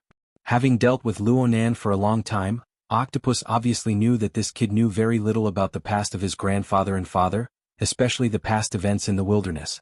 However, he was extremely thirsty. It would be hard to explain if Luo Nan were to ask about this matter in detail. As a friend, should he listen? Or shouldn't he? Octopus's conflicted thoughts wouldn't affect the outside world. However, Luo Yuandao didn't say too much after that. His eyes were still closed, but his demeanor was as if he was observing with rapt attention. In the end he even slowly raised his arm. It was as if he wanted to grab the clouds in the sky. It was as if he wanted to welcome the dazzling sunlight behind the clouds. In the end he wasn't able to grab anything. Instead, the excessively withered palm seemed like it would turn into smoke at any time under the sunlight that permeated through the clouds, melting into the shadows of the clouds. The old man's stiff fingers trembled uncontrollably at the front end of this arm. He was gesturing with lines that had no basic logic or concrete shape. However, perhaps in his own circle of thinking he was doing meaningful work. So gradually, a smile actually appeared on the old man's face, and it grew more and more brilliant. Luo Nan quietly gazed at the shadow of the clouds, at the old man who was so withered that he was out of shape. The palm that was pointing at the sky seemed to be pointing at his chest. Of course he also saw the old man's smile. Though the old man's eyes were closed and he wasn't pointing at anything, this was probably the most amiable grandfather had shown him in recent years when the grandfather and grandson met face to face. Right now, Luo Nan's thoughts were entrusted to the clouds that covered the skies of Xia City. They were concentrated on the sanatorium. Xia City was the area that Luo Nan had the strongest control over. There were far too many people here that he needed to pay attention to and protect at all times. Therefore, the Mother Mica and the Soul Cloak supported each other, accumulating and replenishing each other. From last night until now, Xia City hadn't been clear. The accumulated water vapor transformed into a thick mass of clouds. They gradually piled up to form the structure of the Mother Mica, covering the entire city. Then Luo Nan's thoughts jumped and began to directly interfere with the covered area. With Luo Nan's pure sensing ability, there was no need to be this high profile. However, his current state of mind was not stable enough. Luo Nan was able to unearth many things through his contact with the original notebook. He could understand the meaning behind the symbols, words, and even the messy lines. This did not mean that he could recover the person recorded in the notebook and decipher his grandfather's thoughts. He had only truly touched the chaotic spiritual light left on the ordinary page under the suppression of the 16 words formula and the visualization diagram, as well as the remnant emotions of extreme pain. Luo Nan could confirm that his grandfather didn't possess supernatural powers. But where did the spiritual light on those pages come from? Even after more than 10 years, it still made its existence known to him. Luo Nan was no longer a greenhorn. He had gone through all sorts of experiences and studies during this period of time. He already possessed the ability to judge and deduce from small clues. He seemed to be able to see the cause and effect of all of this. In just a few minutes of reading the notes, he had already constructed a preliminary model. A powerful source of energy and information had penetrated the frail framework of an ordinary person's body and soul, leaving behind an imprint on the similarly frail page.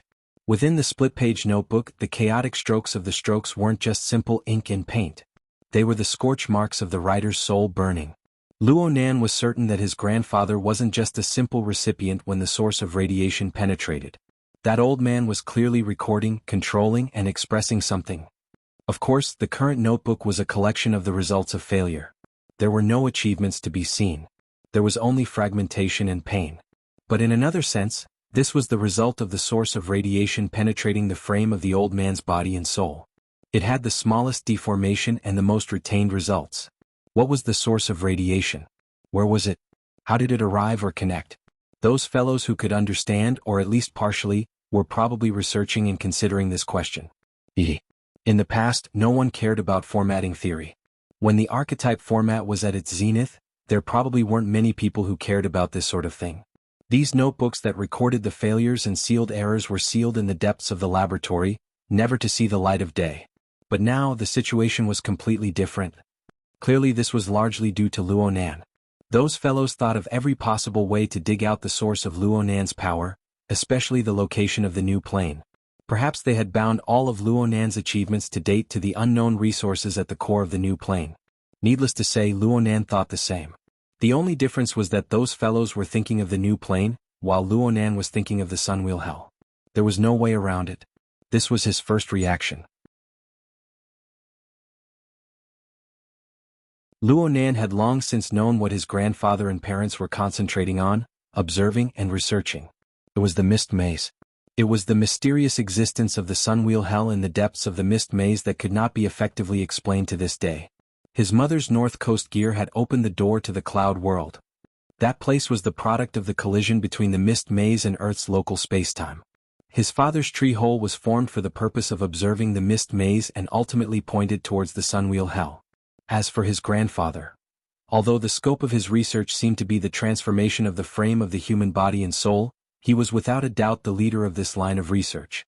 There were most likely no problems if Luo Nan thought in this direction. Luo Nan was able to make a simple analysis. The mist maze, the shattered fragments of spacetime, and the domain couldn't form the burden and radiation of a large amount of information without extraordinary power or special equipment to integrate and analyze them. The Sunwheel Hell was different. After all, Luo Nan had truly experienced the impact of the destructive flood of information for himself. Not just once. Was this the truth? Luo Nan didn't know. Actually, the key thing that was pressing against Luo Nan's chest, twisting his skull, and making his mind absent-minded wasn't this. What occupied most of his brain's resources was another matter. Luo Nan was suddenly enlightened because of this split-page notebook. His grandfather's so-called schizophrenia turned out to be due to another reason. It wasn't a neurological disease in the traditional sense. Instead, it was damage from external sources of radiation.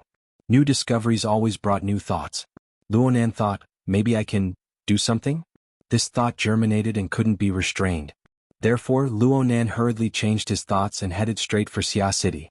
Luo Nan came with a certain amount of hope. His rich experiences and leaps and bounds of progress gave him a certain degree of confidence. After all, he was already publicly recognized as a psychic expert. He had established a profound structure of the mental domain that ordinary people couldn't even imagine. He could spread a global network, control the mind and communicate and trace back to precognition. There was also the mica structure that he had just established. He specialized in dissection and analysis. But reality gave him a beating. Reality was that he couldn't see through it. It wasn't that the old man's current frame of body and soul had some sort of powerful concealment ability that could block Luo Nan's probing senses. The core problem was complexity, chaos, and fragility. The frame structure of the old man's body and soul had already reached the point of collapse with a single touch. Luo Nan's consciousness poured here, stirring the winds and clouds, drawing the starry sky, causing wave after wave of ripples in the sea of consciousness and the polar domain of the abyssal region. But here, on the lawn of this sanatorium, faced with this fragile soul that would shatter with a single poke, Luo Nan could only step back and not move forward. He was helpless. So Luo Nan knew that even if he amassed the apex power of Earth and used the living starry sky structure that he was most proficient in, or the mica structure that he had just obtained, it would still be difficult to make a move. Making a move required the awareness of a destructive dismantling. That was a consequence that Luo Nan simply couldn't bear. Unfortunately, because of his meaningless actions just now, he was able to pry a step further into the ominous shadow that drew closer behind the old man. The aura of death. Luo Nan was no longer a child who had never seen the world. His rich experiences during this period of time could instantly kill 99% of the normal humans in this world. It wasn't that he had never seen a life state worse than Luo Yuandao's. Some of them were even created by him. But how could that be the same? Luo Nan was able to clearly distinguish in his mind that this was a kind of selfish way of thinking. His rationality had always been in play, allowing him to suppress the sudden eruption of irritability, depression, gloom, and all sorts of other negative emotions from the great ups and downs in his heart. But that was all there was to it. Luo Nan gazed at the withered and shriveled old man on the lawn. He gazed at the frail structure of body and soul that could no longer be further explored or stripped away. All sorts of thoughts and ideas rose and fell in his mind, but it was hard for him to grasp any valuable fragments for a time. The only thing that could be said to be comforting right now was the old man's observation with his eyes closed. Luo Nan knew that the old man wasn't looking at the layer of clouds. He didn't discover any structure within the layer of clouds. The layer of clouds was at most an inducement. Even the existence and tendency of Luo Nan's consciousness was a part of the inducement. The main activity of the old man's consciousness at this stage was still limited within his self-logical circle. The external world was merely the background that rotated on the stage of his consciousness. He was still within his own demarcated circle. It was just that this time the old man was no longer an omnipotent God who could do everything. Instead, he had returned to the most profound life of the past. He continued to struggle. His trembling and deformed fingertips drew. These were the strokes that he poured his heart's blood into. He used this to communicate with his children, his students, and his colleagues. There were no obstructions. So even though the sun gradually faded from the sky and the dense clouds prevented rain, the smile on his face still grew brighter and brighter. Luo Nan gazed at this scene in a daze. His mind was in a trance.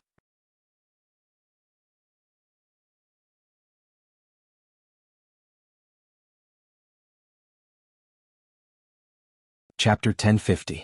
If the old man's smile and current state could be sustained for a long time, Luo Nan's mentality might be more conservative. He might place more of his thoughts in the direction of how to create a similar environment. But that was not the case. Luo Yuandao's stamina and energy were simply not enough to support such a state. After standing alone on the lawn for less than a minute, his body began to sway. Octopus and Nurse Hong rushed over to support him, which directly interfered with the old man's self-logic. He began to struggle, and his emotions began to fluctuate again, becoming irritable. Under Luo Nan's gaze, the frail structure of the old man's body and soul entered a terrible state of chaos after a short few dozen seconds of peace and harmony. In fact, he was even weaker than before. The lawn also began to become chaotic. Octopus and Nurse Hong tried to put the old man into the wheelchair. The old man continued to struggle. During this time he opened his eyes. His turbid and hazy vision, after drifting for a few degrees, locked onto the thick clouds in the sky. Occasionally he would flip his palms up and try his best to reach upwards. At this moment, no matter how constrained Luo Nan's thoughts were, he could still understand.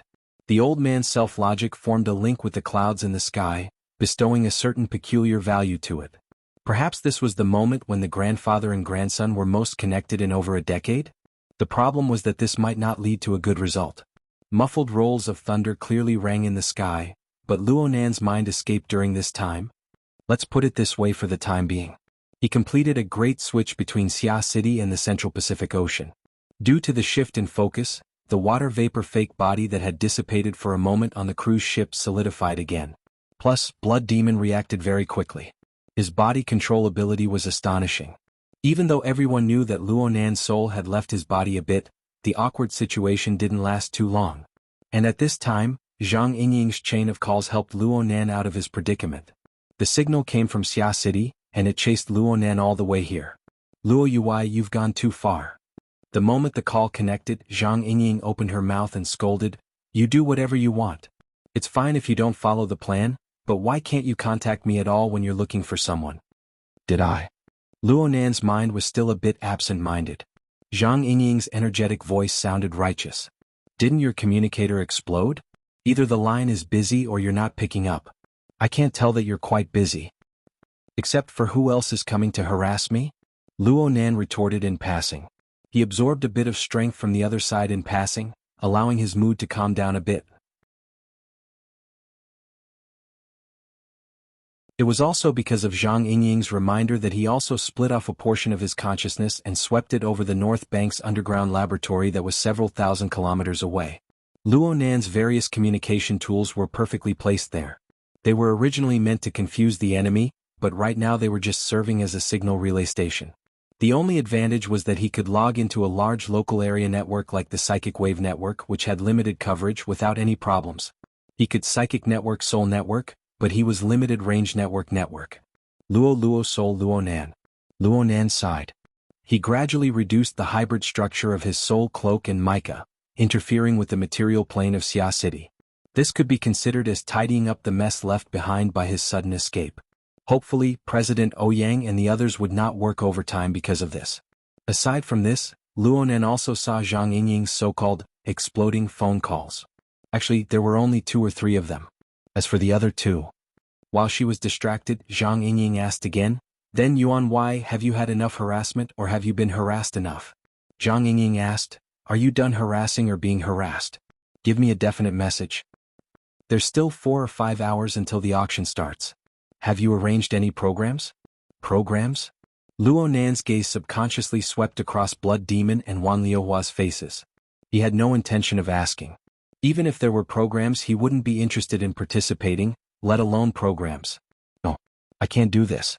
Luo Nan's mind tightened. He quickly denied his previous state of mind.